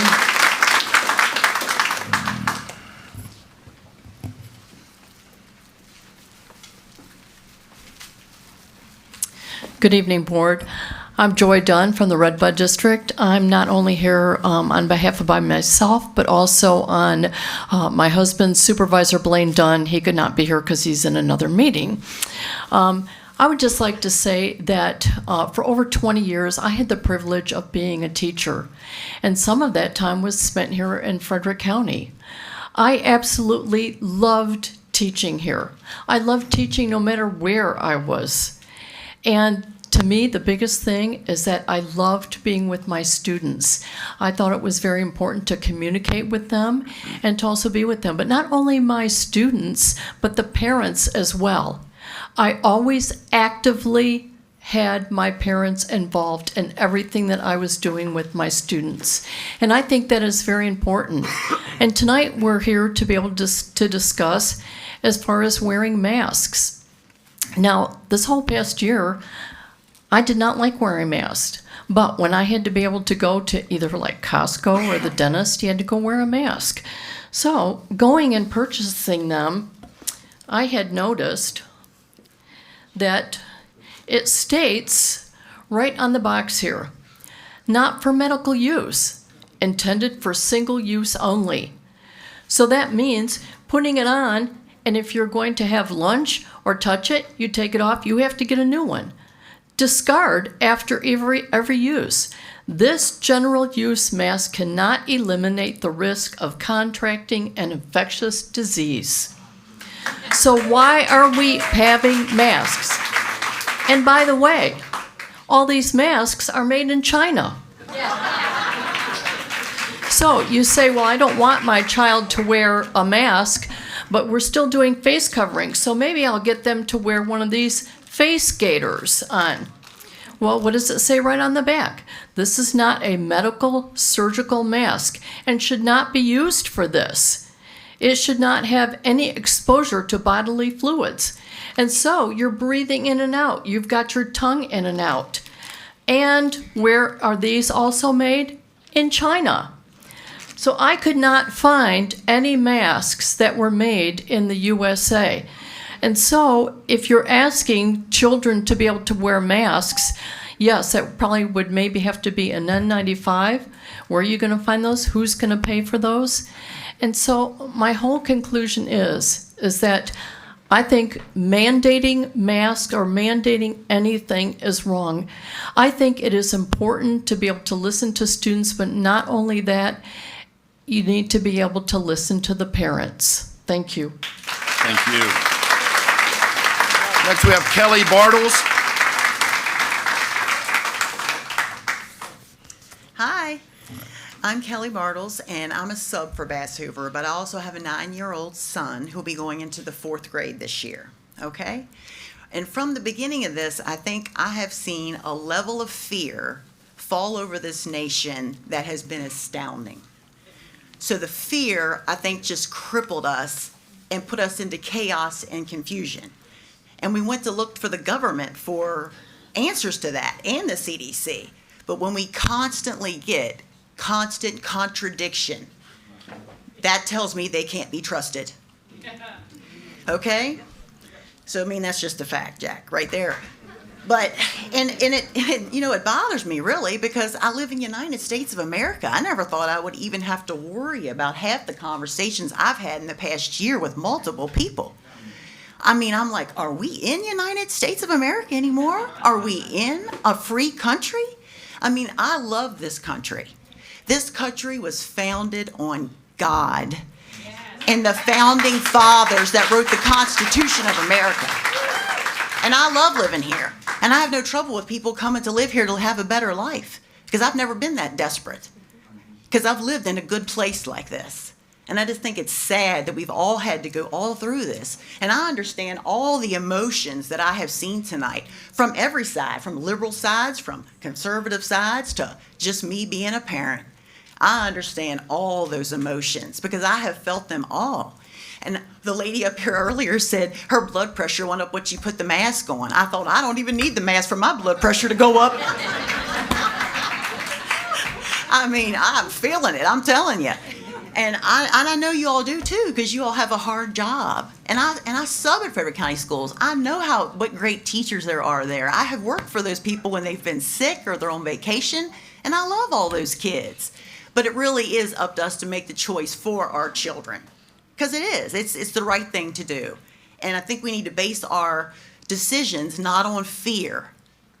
Never on fear. Remember that. All right. Thank you. Thank you. Next, we have Josh Ludwig.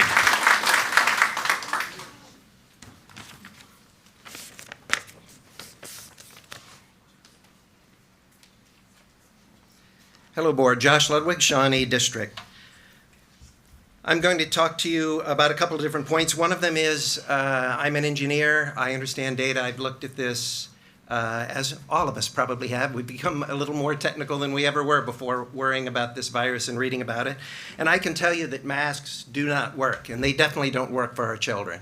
Now, there are some people who have come up here tonight, and they've quoted a few studies or numbers to say that they do work. One speaker said, very wisely actually, that you can go to medical journals and find all sorts of opinions, left, right, up and down. All sorts of studies get published and used in the public, and they're not all good studies, both in engineering and in the medical profession. Then he proved his own point by cherry-picking some studies that said masks do work. The truth is that coronavirus has been around long enough that we have the highest level of study completed. There's been 15 randomized controlled trials done. These other studies you can often read about are not to that level of science. Zero of them, and that's worldwide, 15 have been completed. Zero of them showed any statistically significant benefit from wearing masks. And by statistically significant, I don't mean only a few will be saved. In the scientific sense, statistically significant means nothing. It means you cannot say one way or the other about whether they work. One thing we do know, however, and it's been long before coronavirus, is that masks do cause harm. There are consequences from wearing them, and you've heard a lot of people speak to that tonight. I ask you one question. I don't know any children who've been hospitalized or killed in this county, none personally from coronavirus. Do you? But I do know multiple children who've been very adversely affected by lockdowns and mask wearing, by being deprived of learning, of socializing. Remember when you were kids, we don't need it anymore, but they need it. And I've seen kids depressed, need counseling, go through severe trauma, kids that I know in this county. So you've got to look at what's going on with your own eyes. Don't listen to political organizations. Sadly, there is too much politics in society, in the numbers we quote, even in what the government tells us. The CDC this summer tried to tell us that masks do work, but they admitted it was only at a 2% statistically insignificant level. Again, 2% is not proof if it's statistically insignificant. So, 30 seconds? Okay. So let's see. I wanted to say more things. Kids are affected physically and emotionally. Mandating masks discriminate against my own children. I have a condition in my family that runs down, and at least one of my children is severely affected by it. It's the condition that leads to asthma. We've all heard of asthma. You know kids have it. They should not be wearing masks and cutting down their oxygen. There's plenty of other conditions also that would be adverse. So I won't let my children who are affected by it wear the masks. One last thing, if I may. I'm sorry to run over. It's unpleasant. You don't want to hear it. I mean it with all due respect, however. You all are not voting tonight for Richmond. You don't work for Richmond. You don't work for Washington. You work for the public here. And this is not an unusual group that's shown up. This is not misrepresentative of the public at large in Frederick County. This is representative, and this is a vote we will remember. Thank you. Thank you. Next we have Tony Garbaugh.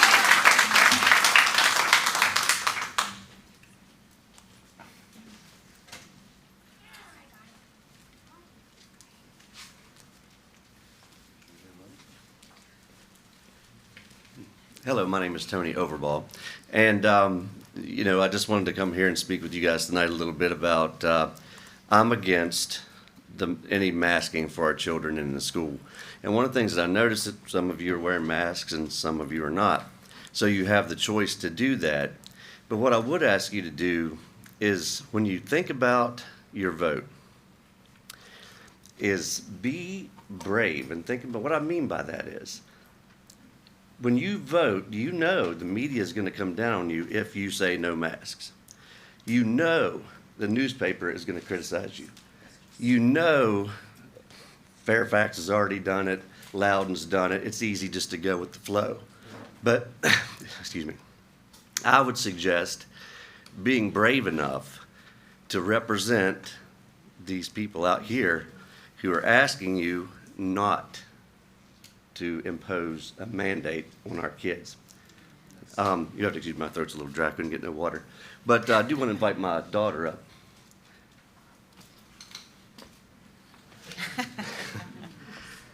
Marissa, she is the current president of Jameswood High School. So I want to...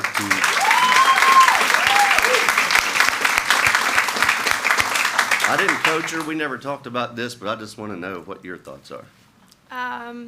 Speaking for the students, we don't like masks. We don't like wearing them. Period.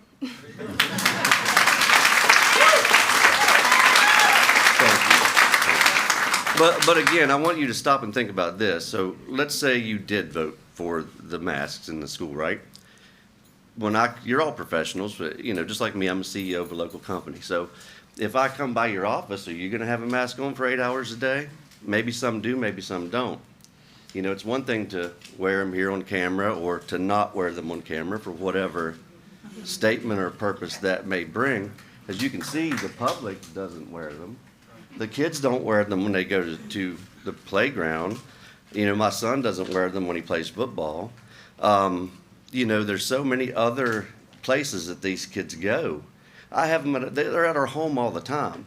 We go to Walmart, we go to different stores, we go to restaurants. They're always together every day, not wearing a mask. So how is them wearing a mask in school going to help that enough to warrant all of the bad things that come with it?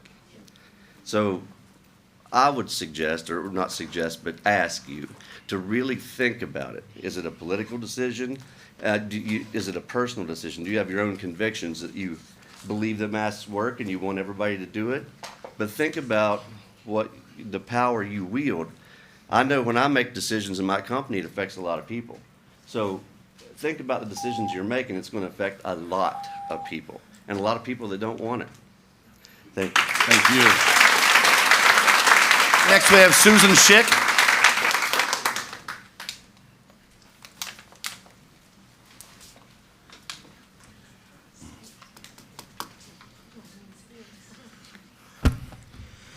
Good evening, gentlemen and lady. Thank you for taking the time to listen to me this evening. And pardon me, I'm a little hoarse today from work. I'm here on behalf of my son, who's a junior at Jameswood High School. And I'm sure some of you are aware, I'm also chair of the local 2A chapter. Last night we hosted Virginia for Educational Freedom, which is a group who comes around and speaks to localities like ours who's having the conversation regarding masks and other policies that may come down. So that being said, I'm here on behalf of my son, who is a junior, who has maintained straight A's every year. And I thank you for the letters that you've sent to him each year. My daughter graduated in 2020 with COVID, cutting her senior year short. I cannot express to you the devastation that she felt in March when she realized she wouldn't be going back. Our country was founded on the belief that we are one nation under God. What I am seeing concerns me greatly. We are drifting far away from that. It's a topic that many don't like to mention or address. Tonight, we are having discussions about adding Veterans Day to our school calendar, or whether to cover up our young children's faces, and whether to allow males in the girls' bathroom. What is wrong with us? As David Sparkman previously stated, we know that these recommendations are coming from the CDC. They are just that. They are recommendations. They are not a law.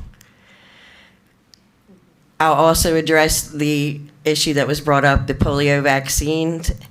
And the difference is polio vaccines were put through randomized double-blind trials. This has not been. We are the trial.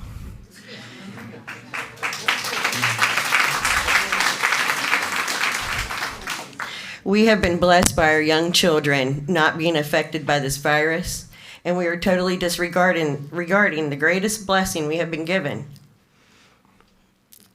The gentleman that said he had a doctorate in science mentioned the possible long-term COVID effects on children. He needs to understand that we do not know what the long-term effects of this vaccine will do to our children, and I, for one, am not willing to take that chance. And sir, I don't mean to question you, but I am being told your doctorate is not in science, actually, it's in voice. And you can correct me if I'm wrong, and I'll apologize. We have chosen you, the board, to make decisions in the best interest of our children. That does not include taking away their laughs and smiles at recess or hiding their face during their teen years when individual identity development is crucial. Our state is already in a mental health crisis, with state mental health facilities being low on staff and not accepting patients. Putting masks on students not only pose a dangerous health risk, but take away their sense of self-awareness and invoke other mental health issues. Developmental and speech delays, as others have mentioned, will happen to children who have already been home for a year without proper socialization.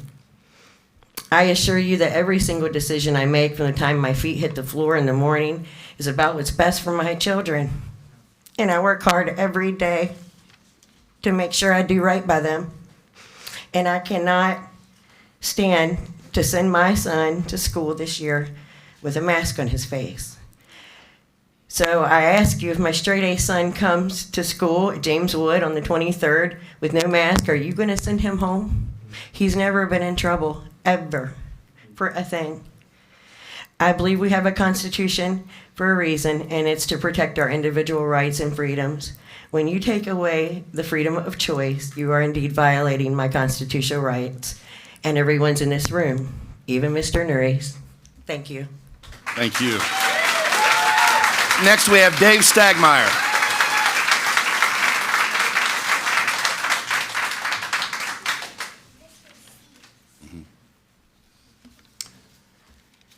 Good evening, Dr. Savine, Chairman Foreman, and school board members. I'm Dave Stegmeyer, Shawnee District Supervisor, and thank you for your patience and for listening so intently. I believe that it is premature for the school board to impose a mask mandate on all students, and I would instead recommend optional student mask use determined by parents for 3 reasons. At this time, we know too little about the Delta variant of the COVID virus and what should be done in response to it. To make such sweeping public health decisions as the one being considered tonight that could permanently harm many students. It is unclear who this mandate is meant to protect. In talking with Dr. Green recently, his emphasis was on protecting the elderly population, 80 years and older, who have the greatest instances of death from COVID. In my view, if this mandate is meant for the protection of unvaccinated adults, it is too great a burden to place on our children. It would be one thing if masks were known to do no harm to children, but just the opposite is true, especially for elementary school children. As one professor at Johns Hopkins School of Medicine has pointed out, the facial expressions that are hidden by masks could adversely affect the psychological development of our children. Quote, facial expressions are integral to human connection, particularly for young children who are only learning how to signal fear, confusion, and happiness. And covering a child's face mutes those nonverbal forms of communication and can result in robotic and emotionless interactions, anxiety, and depression. Again, because we are still finding out about this new COVID variant, and we are therefore unclear about who this mask mandate is meant to protect, I ask the school board to step back and await further information to determine whether there is the need to take such drastic action. Thank you very much. Thank you.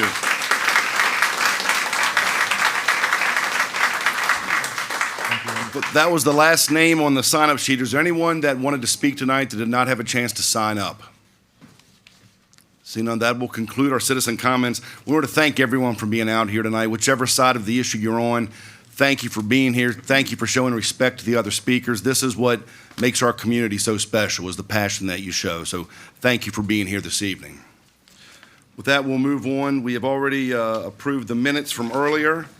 That brings us to our reports of this evening. The first one from the Superintendent of Schools, Dr. Savine. Yes, sir. Mr. Chairman, members of the board, I'd like to first remind the community that the first day of the 2021-22 school year for students will be Monday, August the 23rd. As was shared in April, we will be offering in-person learning to students 5 days a week. Preparations for the upcoming school year have been ongoing since the end of the previous school year, and we are well positioned for a smooth opening. Last Thursday, we hosted our school readiness fair for English learners during which time families were able to get general school information and learn more about a variety of community resources. Also yesterday, our instructional department held its Summer Leadership Academy. Later this week, we will be holding orientation for new professional staff, and on Monday, all teachers will return to work so that we can welcome students back on August the 23rd. Also want to thank everyone involved in the planning and preparation it takes to successfully reopen our schools each and every year. I would also like to provide a reminder that our final summer meal distribution will occur on Wednesday, August the 18th. All school-age children can receive a free meal on this date between 10 a.m. and 2 p.m. at Apple Pie Ridge Elementary School, Red Bud Run Elementary School, and Sharando High School. Each box contains 14 meals and a gallon of milk. Mr. Chairman, members of the board, that concludes my report this evening. Thank you, Dr. Savine. Any questions or comments at this time? Hearing none, we'll move on. Next report comes from our Assistant Superintendent for Administration.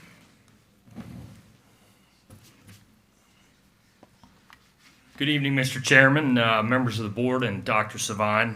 Since our enrollment is currently in flux right now with a lot of students coming in with enrollments and students leaving through withdrawals, I've not included a traditional report in the packet tonight, but I do have a few items to share with you and update you around.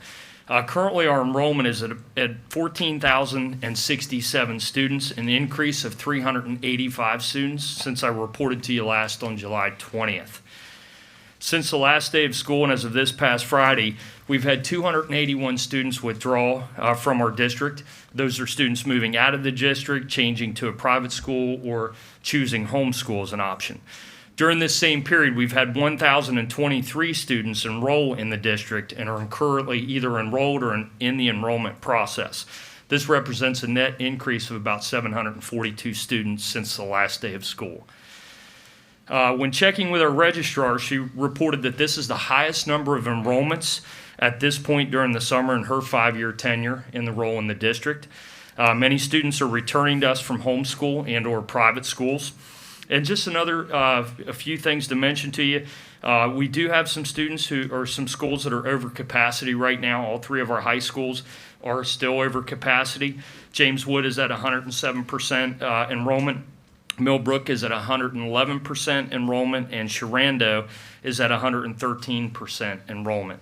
Also, we do have one elementary school that's over capacity, and that's Armel Elementary at 106% capacity. And that concludes my report. Thank you, Doctor. Is there any questions or comments at this time?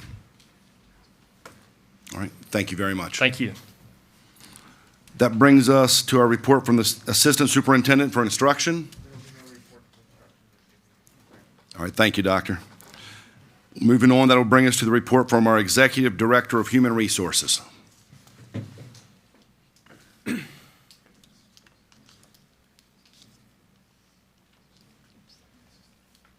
You need to pull yours up.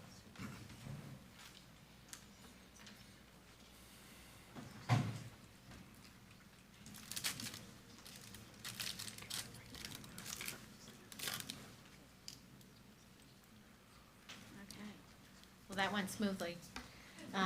Good evening, Mr. Chairman, members of the board, Dr. Sabine. Tonight I'm going to present the August staffing report to you. This is similar to every other month, but I'll run through the numbers with you. At the top, you're going to see the teacher vacancies, and in the bold is our current number of vacancies. In the parentheses are the vacancies that we had last year at this time. You'll see that we have 28 teacher vacancies at this point in time, and we had 17 last year. The first column is the regular education vacancies currently, and it's split down by elementary, middle, high, and Rep Dowjay, the Regional Detention Center, and the school board office. You'll see that we have 11 vacancies at the elementary level, 4 at the middle, and again, I always hate to read numbers because I know you all can see. And then comparing those to last year at this time, you'll see that we are higher. The next column is the special education vacancies, the current vacancies, and again, you'll see them as they compare to last year at this time. Under the regular education vacancies, we have 19, that's the total there, and 9 under special education. One thing I do want to point out, that of those elementary vacancies, 5 are classroom teachers. We do have a lot of other positions that fall under the teacher category as far as that pay scale. Those include counselors, reading specialists, math specialists. So 5 of those are actual grade level teachers. The others are other types of support in the classroom. On the support side, we have 41 vacancies currently, as opposed to 35 last year. And you can see the breakdown. We have been hiring madly. We've also continued to lose teachers and instructional staff, support staff. So, and we have 4 hires that were made on the support side this evening after this was prepared. So we continue to work at this. Some of our high schools have given teachers extra periods, so they're each principal is being very creative in identifying solutions. Under the other professional category, we have 3 vacancies as opposed to 1 last year, and we have 1 administrator vacancy currently. We also look at the vacancies by the content area or the subject area, and you'll see, as is often the case, our special education area is the highest in the vacancies. We have 9. Elementary, as I mentioned before, is 5, the classroom. We have 4 counseling positions vacant. 3 of those are new ones this year due to the new standards, and every school system's also increasing their counselor count. And then you'll see as it goes down the vacancies and where they are.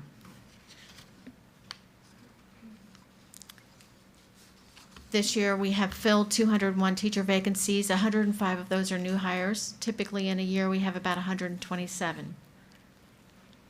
You'll see the same figures and transfers and new hires for the other professional staff and the administrator staff. We've hired 6 in the other professional category and 11 at the administrator level.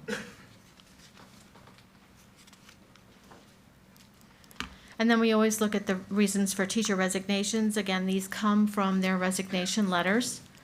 We also send out the exit interview form, which is much more detailed.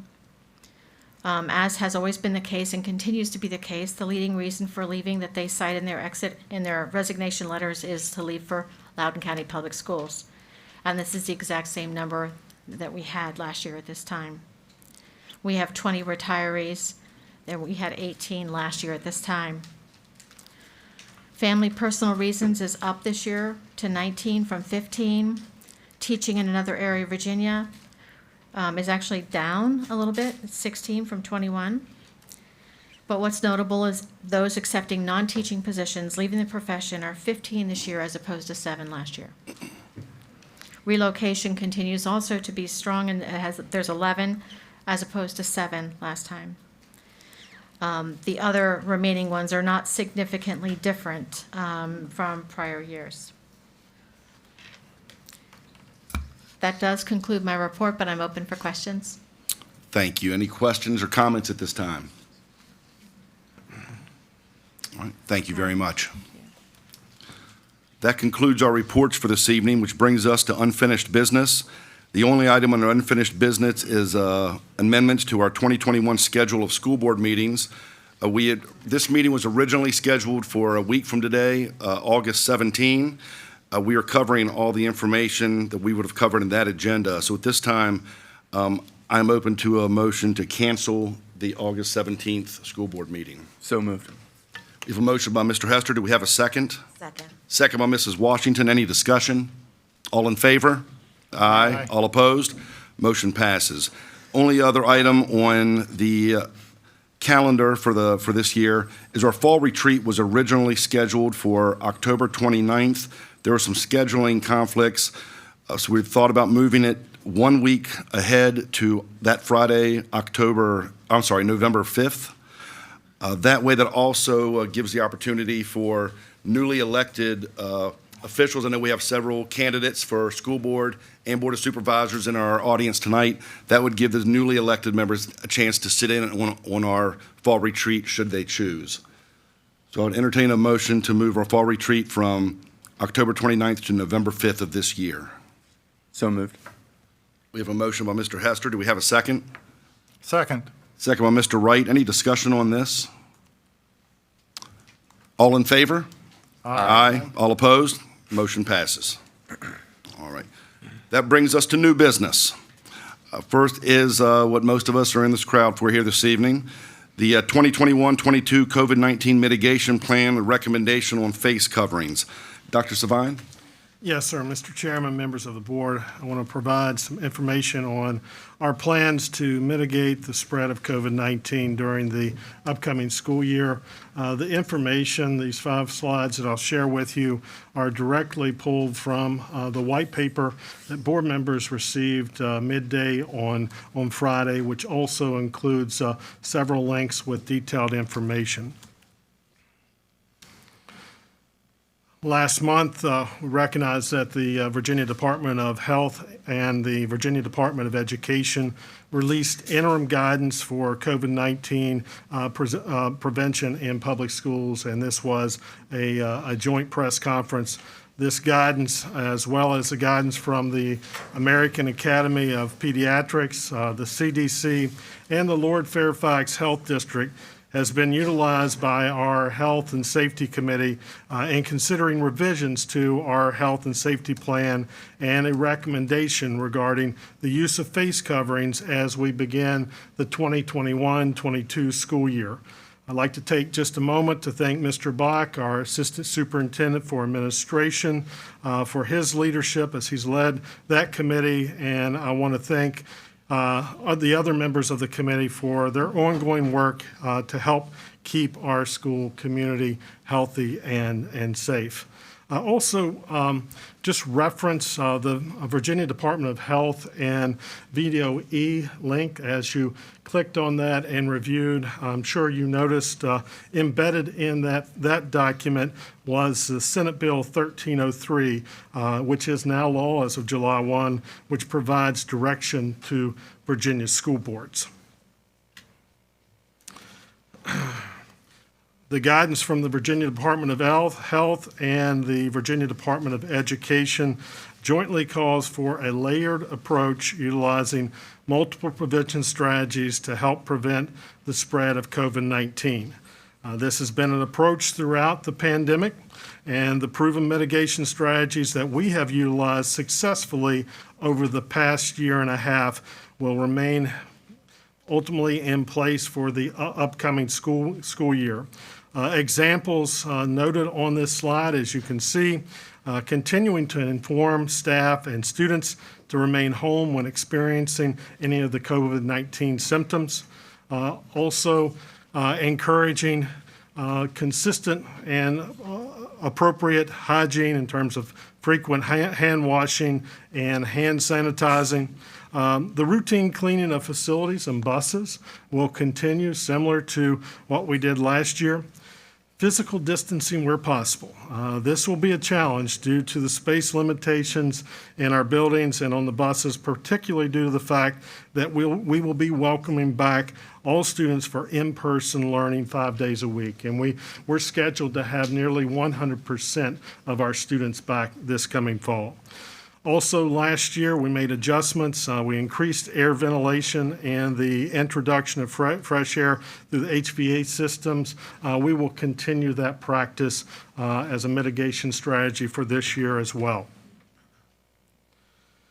Now you can see in this slide, according to the guidance from the state, school divisions are to consider a number of factors that contemplate operational decisions and COVID-19 mitigation strategies.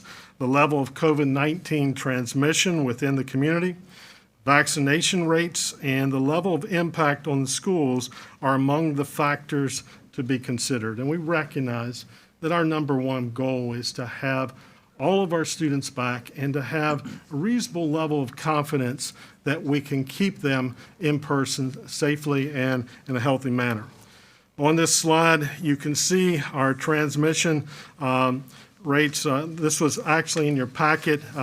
Your packet referenced the Friday's data. This is updated to include transmission rates as of today. So you see that update there. I will not read each of those bullet points, but you see the trend indicates increased transmission of COVID-19 likely related to the prevalence of the Delta variant.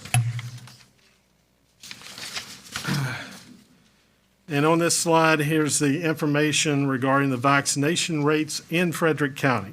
And please note that students under the age of 12 are not eligible to receive the vaccine at this time. This includes all of our elementary school students and many of our middle school students. The vaccination rate for people between the ages of 12 to 15 is a little over 25%, coming in actually at 25.3. The rate for fully vaccinated people ages 16 to 17, you can see there is 37.6%. And the rate for fully vaccinated people age 18 and older is slightly over 53%. After considering a variety of factors, including the transmission and vaccination rates I just shared, along with the guidance provided by the American Academy of Pediatrics, the CDC, the guidance offered by the Lord Fairfax Health District Director, Dr. Colin Green, the FCPS Health and Safety Committee has recommended face coverings be required for all students, staff, and visitors in all schools, FCPS facilities, buses, and vehicles. The recommended requirement would not apply outdoors. It should also be noted that the recommended face covering requirement will also likely help reduce the number of quarantines among students and disruptions to learning, because both the CDC and the Virginia Department of Health's definition of close contact include an exception. And this is different than last year. The exception is for students indoor school in school settings, provided that students are wearing face coverings and the school has other prevention strategies in place. I'll also add that regardless of the board's decision, this recommendation, face coverings will be required on buses due to a federal mandate which remains in place at this present time. As was the case. As was the case last year, students who have difficulty breathing or a medical condition will be able to request an alternative to the face covering requirement for from their school principal. Appeals of the school principal's denial of a request for an alternative to face covering requirement may be submitted in writing to the division hearing officer. That practice is the same as last year. In addition, protocols to safely provide students and staff members with the opportunity to have breaks from wearing a face covering will be developed and implemented by each school. Regardless of the board's decision regarding the recommendation to require face coverings, we will continue to take a layered approach with our mitigation strategies, as I stated earlier. In addition, the Health and Safety Committee will continue to meet weekly to review all available information and bring forward recommended changes when data suggests revisions may be advisable. It's our intent to have the data and recommendations from the Virginia Department of Health, Virginia Department of Education, the CDC, and the local health district and others to drive possible changes. Our mitigation efforts are as opposed to setting arbitrary timelines to review and consider possible changes. With that said, members of the board, I would like to ask the board consider taking action on the recommendation, and I'm bringing forward, which is to require face coverings for all students, staff, and visitors inside our schools, facilities, buses, and vehicles as we begin the 2021-22 school years. Mr. Chairman, members of the board, I'll just add that recognize this is a difficult decision. And as a superintendent, my focus is making sure that we have an opportunity for our students to come to school 5 days a week with reasonable certainty that we can keep them in school. And while this is not what I had anticipated at the end of this last school year, where we were celebrating graduations with full crowds, things have changed. And based on the guidance as well as what the law says in terms of directing school boards and giving us our best chance to have all of our students back with reasonable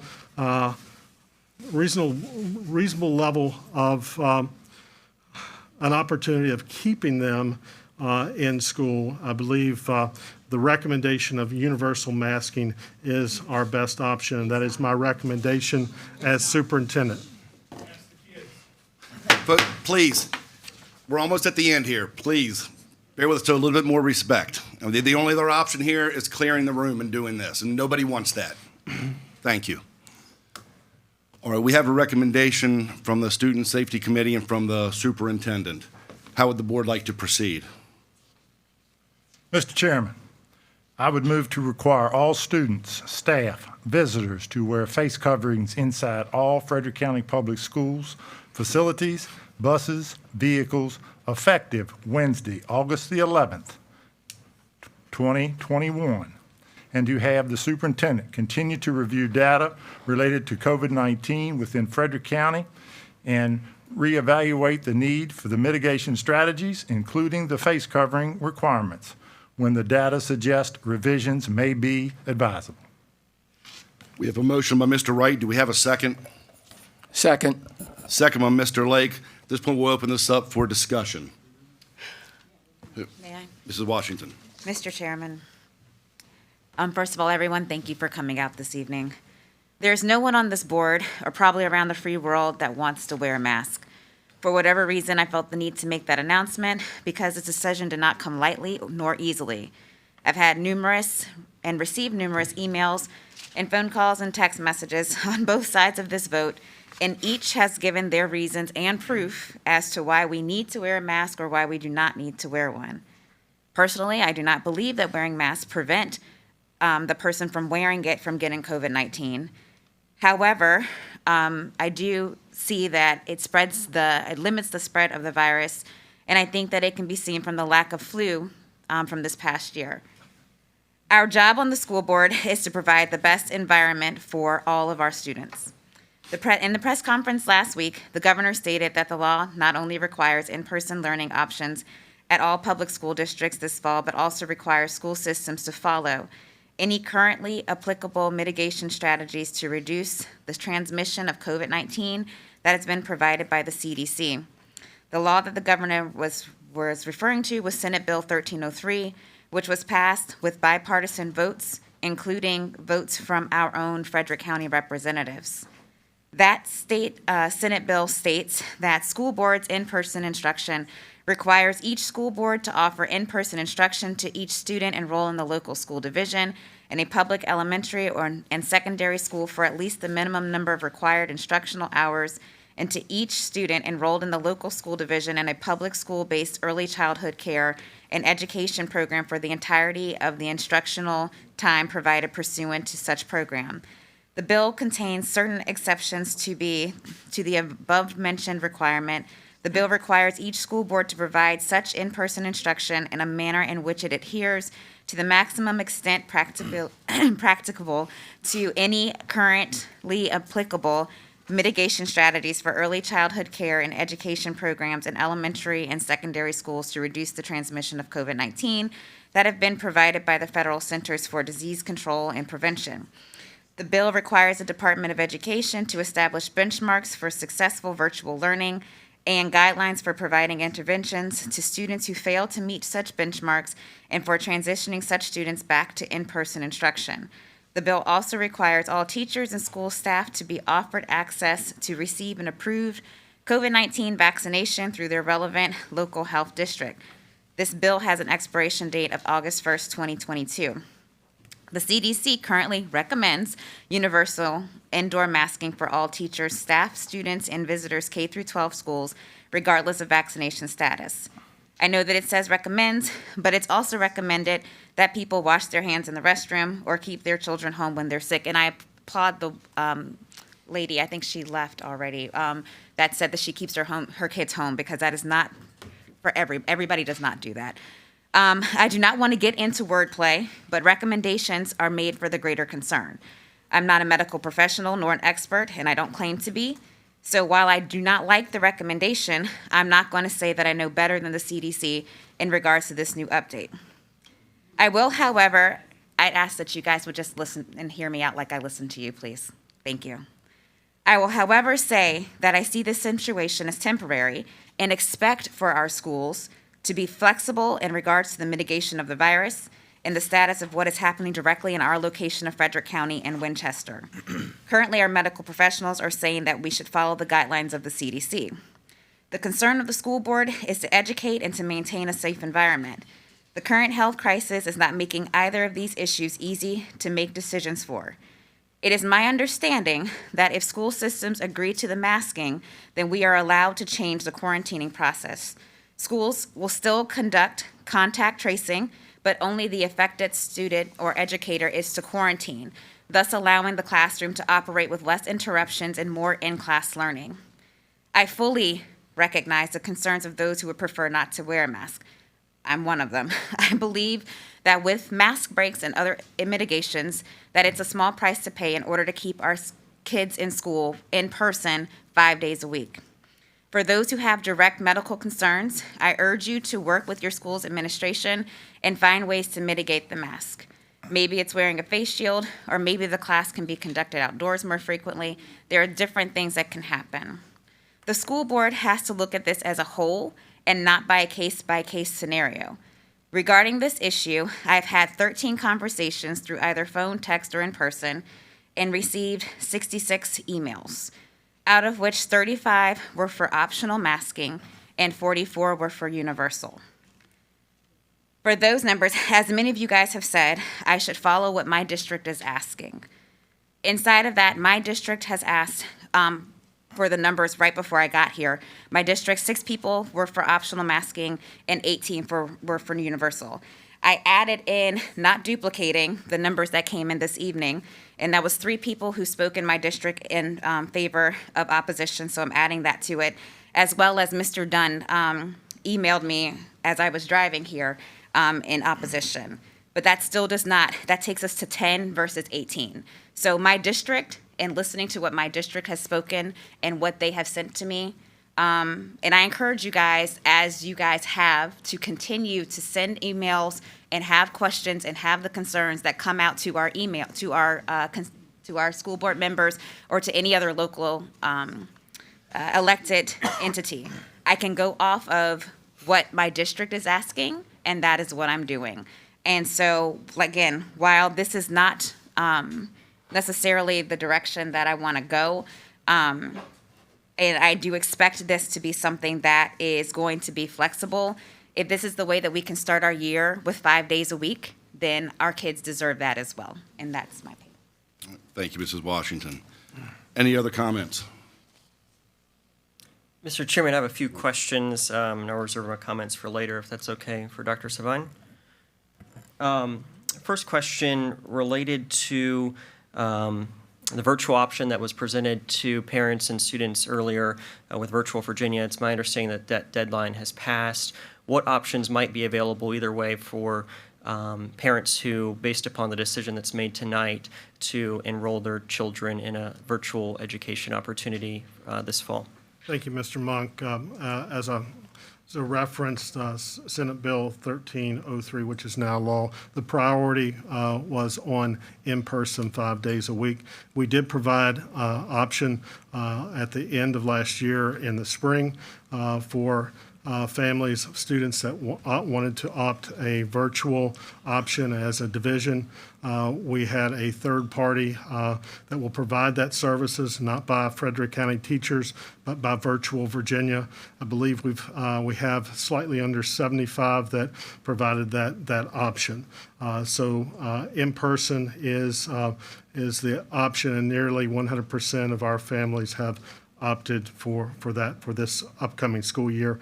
And once again, the priority is getting students back in person 5 days a week. We were successful at the end of last year, expanding to 4 days pre-K through 12, and we were able to do so successfully. So the priority as we move into this year is on in-person 5 days a week. Appreciate that. And if there is a lingering concern, am I correct in assuming that the recommendation would be for them to reach out to their local school administrator, the building administrator, about a virtual opportunity? Yes, sir. Yes, sir. Thank you. And another question that I had in the amendment or the motion that's put before us, I believe it references vehicles and transportation. Would FCPS employees be required to wear masks while alone in FCPS transportation property? The practice has been, if you're in a office area where you're not around other individuals, it is permissible. Excuse me. It is permissible to not wear your mask at that time, but certainly if there are other individuals in that setting, the requirement would be for mask. Also, I do want to go back to your initial question regarding the option for virtual.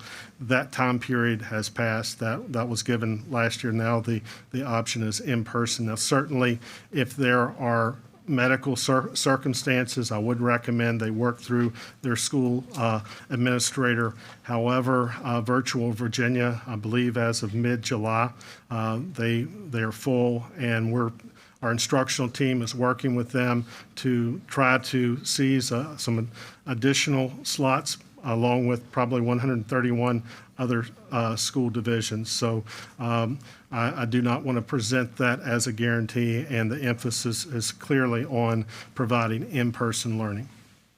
He has truck vehicles, the same with hotel vehicles. individual wouldn't have to wear a mask, right? Yes, sir. I believe your question also referenced vehicles. If they're in the vehicle alone, there would not be a mask requirement, but if there are other individuals in the vehicle, yes, they would be required to wear masks. Thank you. And then one final one for now, Mr. Chairman. I've had some teachers that have come to me, and we all know as a former teacher, we've spent a lot of our own money on supplies for the classroom. And last year, unfortunately, I think many of our teachers spent some of their own money on supplies in terms of COVID mitigation, particularly around masks. So I know many of our teachers have the desire to have their own masks and not ones provided by the county, whether they be disposable or cloth. Has there been discussion about using any type of ESSER 3 federal funding or other funding to provide stipends for teachers and the use of personal COVID mitigation strategies, especially if this motion were to pass as presented? I can't say that we've had discussion regarding stipends specifically for teachers, but certainly, Mr. Monk, I know you and other board members are aware, we are using ESSER dollars to purchase supplies that allow us to appropriately mitigate, and that is our focus. Thank you so much, Mr. Chairman. I'll yield the floor to others for comment. Any other comments? Mr. Chairman. Mr. Hester. Can we just revisit, I just want some clarity too, because it is a big change from last year. So if the children go to school with masks and a student tests positive, for COVID in that classroom, that entire classroom is not having to, quarantine and things like that. And that's totally different than last year because of the face mask, correct? Yes, sir, Mr. Hester. It is a significant difference and exception from last year. In the event that there's a positive case, that student will remain at home as long as students are wearing masks and there's a mask mandate. Other students will not have to quarantine unless they become symptomatic. And that certainly is something that has caught our attention, and from my standpoint as a superintendent, as I mentioned earlier, the goal is to have all of our students back in person with a reasonable level of certainty, and as we continue to navigate the pandemic, that we can do so successfully and keep them in school, recognizing that with the transmission rates, it will present a challenge, but certainly the mask exception, which provides more flexibility in terms of reducing quarantines in our schools and having to convert to maybe a classroom or perhaps even a school to virtual for a period of time, that certainly helps and is a kind of a game changer and a major difference from last year's strategies. Thank you. The comments, questions at this time?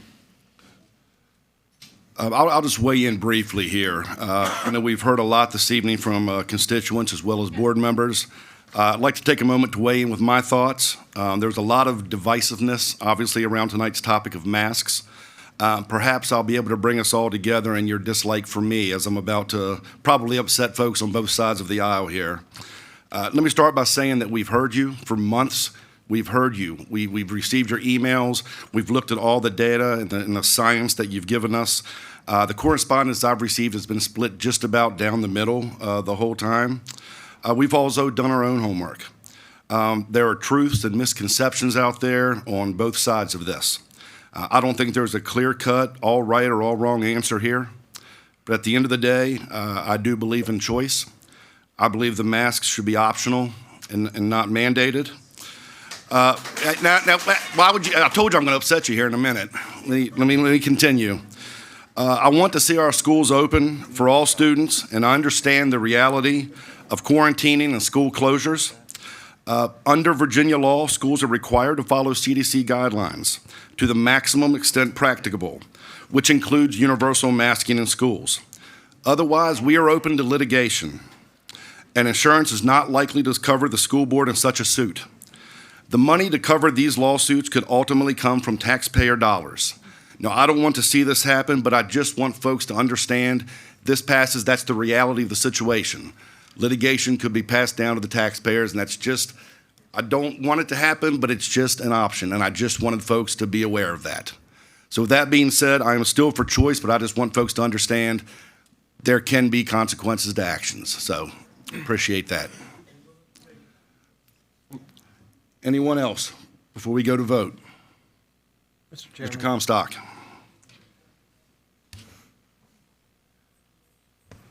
Sorry. You'll have to excuse me. I'm not even completely sure what I'm going to say. I've been back and forth so many times on this issue, and I hope you can hear me okay. Bradley Comstock, Opeckin District. Can you hear me? There you go. Sorry about that. I'm kind of soft-spoken, so I apologize.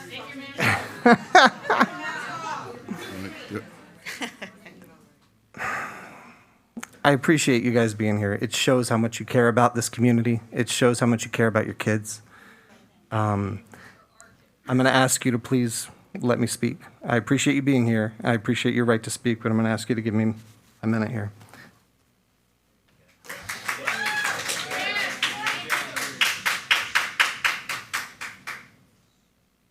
I've listened to the emails.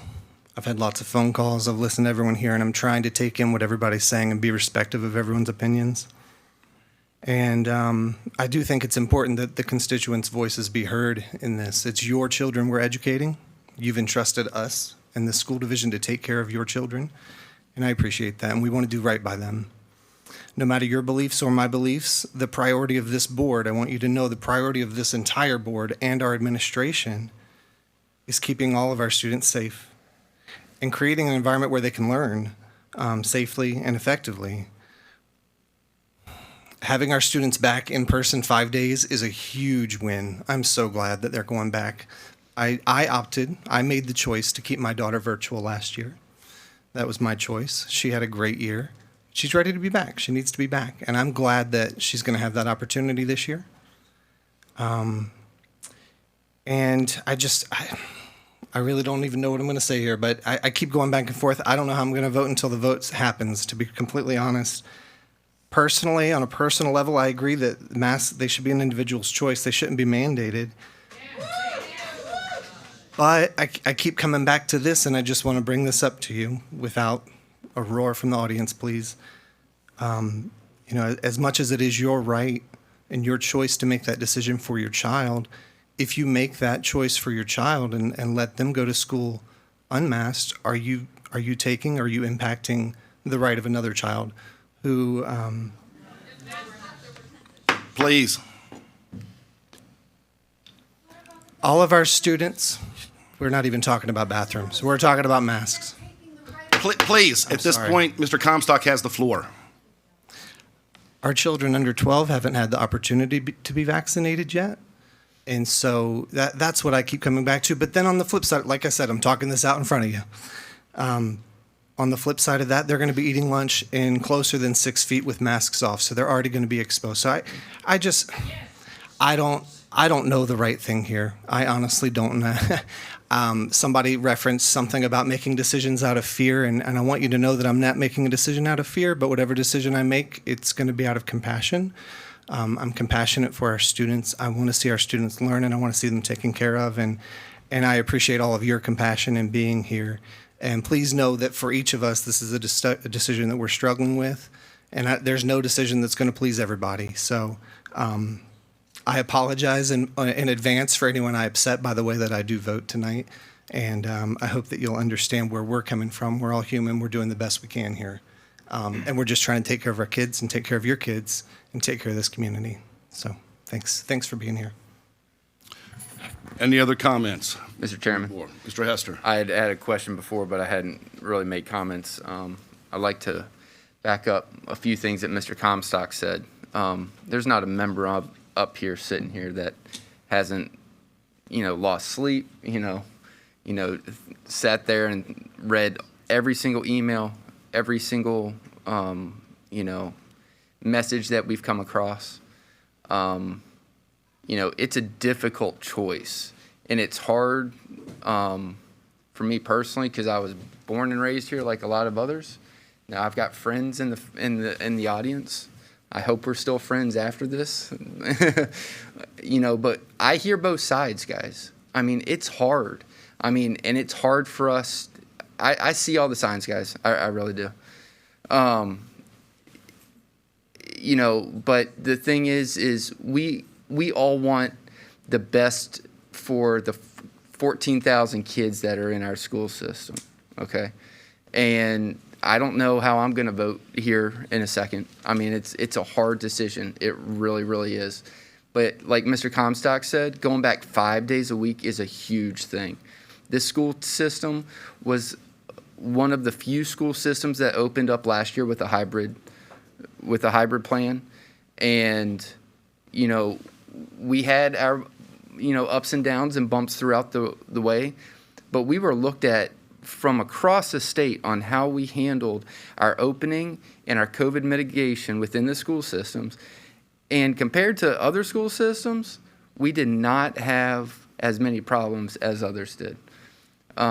There is a light at the end of this tunnel, and as we've discussed today, and from my understanding, there's flexibility. You know, should something, it could change tomorrow. I mean, if things change, and then, you know, administration can make that determination if we can change whatever recommendation is brought forth tonight. So that's what I wanted to say. I'm in a little bit different predicament in the fact that I am the at-large member, and I do want you guys to understand something with that. I had 59 emails prior to tonight. 39 were for masks, and 20 were against masking, okay? I am the at-large member, and I've had a lot of discussions with members up here prior to this, but I have to take into consideration my constituents that I represent, which is the at-large. I am in a different predicament in the fact that I am actually for masks, but I will be voting against masks tonight because of the fact I have to represent my constituents. That is what I am doing, and that's what I've got to do based off of the numbers that I've heard. So I am personally, my family is for masks. I am for masking. No matter what, my 3 children will be going to Frederick County school system this year wearing masks. But I took an oath to represent my constituents, and I'm a little bit different than others up here as though I'm the at-large. So I did want to put that out there. Thank you, Mr. Hester. Any other comment? Mr. Monk? Mr. Chairman, appreciate it, and the same as Mr. Hester, wanted to provide some comments here. Just want to say, I don't know if my email is just more popular or if folks have sent a lot my way, but I could tell you it is well above 100 folks that have reached out and shared their perspective on all sides. And it's disappointing how divided our country is, not only on masks, but on a variety of other issues. And I've heard reference tonight Senate Bill 1303, and I always like to go back to the source. So I looked at what Senator Dunovit, who was the patron of that legislation, shared about the bill after Governor Northam's comments at his press conference on Thursday afternoon. And she shares, Senate Bill 1303 advises that in order for schools to be open this year, they follow CDC guidelines to the maximum extent practicable. Translated, open schools and be adaptable to our children because in-person education is the most important thing. Mandates aren't adaptable. We're both doctors and lawmakers, meaning herself and Governor Northam. Governor Northam knows the language in the bill is not a mask mandate. He should take leadership in his own decisions and not make excuses for policies he wants to implement. I've made, over the past few months, many comments about masks, mostly to an empty room.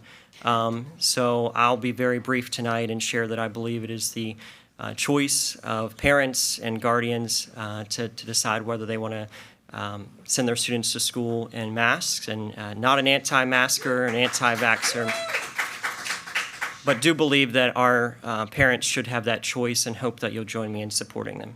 Thank you, Mr. Chairman. Right. Any other comments at this time before we take it to a roll call vote?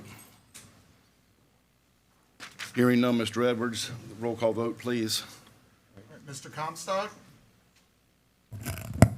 No. Mr. Wright? Yes. Mr. Monk? No. Mr. Lake? Yes. Mrs. Washington, Yes. Mr. Hester, No. Mr. Foreman. No. Mr. Ed-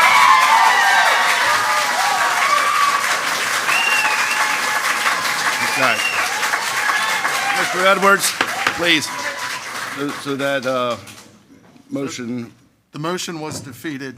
The motion being to require all students, staff, visitors to wear face coverings inside all FCPS schools, facilities, buses, vehicles effective tomorrow, Wednesday, August 11th, and to have the superintendent to continue to review the data related to COVID-19 within Frederick County and reevaluate the need for mitigation strategies, including the face coverings requirement, when the data suggests revisions may be advisable. do we need, Mr. Clerk, do we need any kind of another motion put forward stating the opposite, or are we okay with not moving forward with this? That would be at the pleasure of the board, perhaps for clarity. A motion stating that you want to make it optional would be something you would consider, but ultimately that's at the board's discretion. Right. I think if there's no requirement in place, and I would yield to my colleagues, certainly, but I think if there's no requirement in place, then it seems as though that would be an individual's choice. Our current dress code does allow, which was altered last year, does allow for students to wear face coverings for medical reasons. So per our policy and regulation, if a student or staff member elected to wear a face covering, there's latitude within our policy to allow that to happen. So Okay. again, at the board's discretion. It's the board's pleasure. I don't see a need to move forward with a formal motion at this point, but if the board feels otherwise, we'll entertain one at this time. Mr. Chairman, just to confirm, as Mr. Edwards just shared, that without a formal motion, we'll move forward in the fall with students having the option to or not to wear a mask, and the same with our staff. Is that correct? Correct. Okay. All right.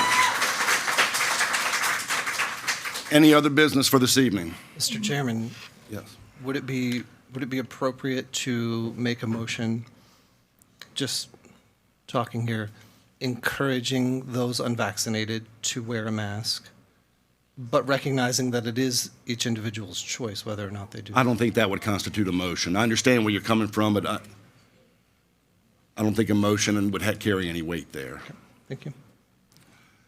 Anybody else? Mr. Chairman, I think we do need a motion to give administration guidance. Okay. I think that I would like to move that the board approve a motion that would say that masks are encouraged but not required by anybody in Frederick County Public Schools. Okay. Is that a motion, Mr. Wright? That is a motion, sir. Okay.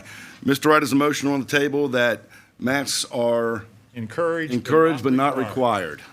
Do we have a second? Second. Second by Mr. Hester. Any discussion on this? All right. We have a roll call vote. Mr. Edwards? Yes, sir, Mr. Chairman. Mr. Comstock? Yes. Mr. Wright? Yes. Mr. Monk? Yes. Mr. Lake? Yes. Mrs. Washington? Yes. Mr. Hester? Yes. And Mr. Foreman? Yes. Motion passes. Masks are encouraged but not required for the new school year. Any other? All right. Any other school board business this evening? All right. Mr. Chairman, I move that we adjourn. You stole his thunder. Mr. Wright, you can second it. I'll rescind that motion, Mr. Chairman. I move we adjourn, Mr. Chairman. We have one comment. I promise you I'll be really quick. Keep it brief. It will be extremely brief. I was just going to say to the young lady in the front with the issues that you guys brought up, that just wasn't something that was on our docket this evening for us to discuss. We were only discussing this one thing, but those discussions will happen. So we heard what you said. We appreciate you coming out this evening, and we're not ignoring you. It wasn't for this evening, okay? All right. We have a motion. We have a second meeting. Just for clarity, the motion was made by Mr. Wright. I missed who made the second. Second by Mr. Hester. Thank you. All right. Meeting adjourned.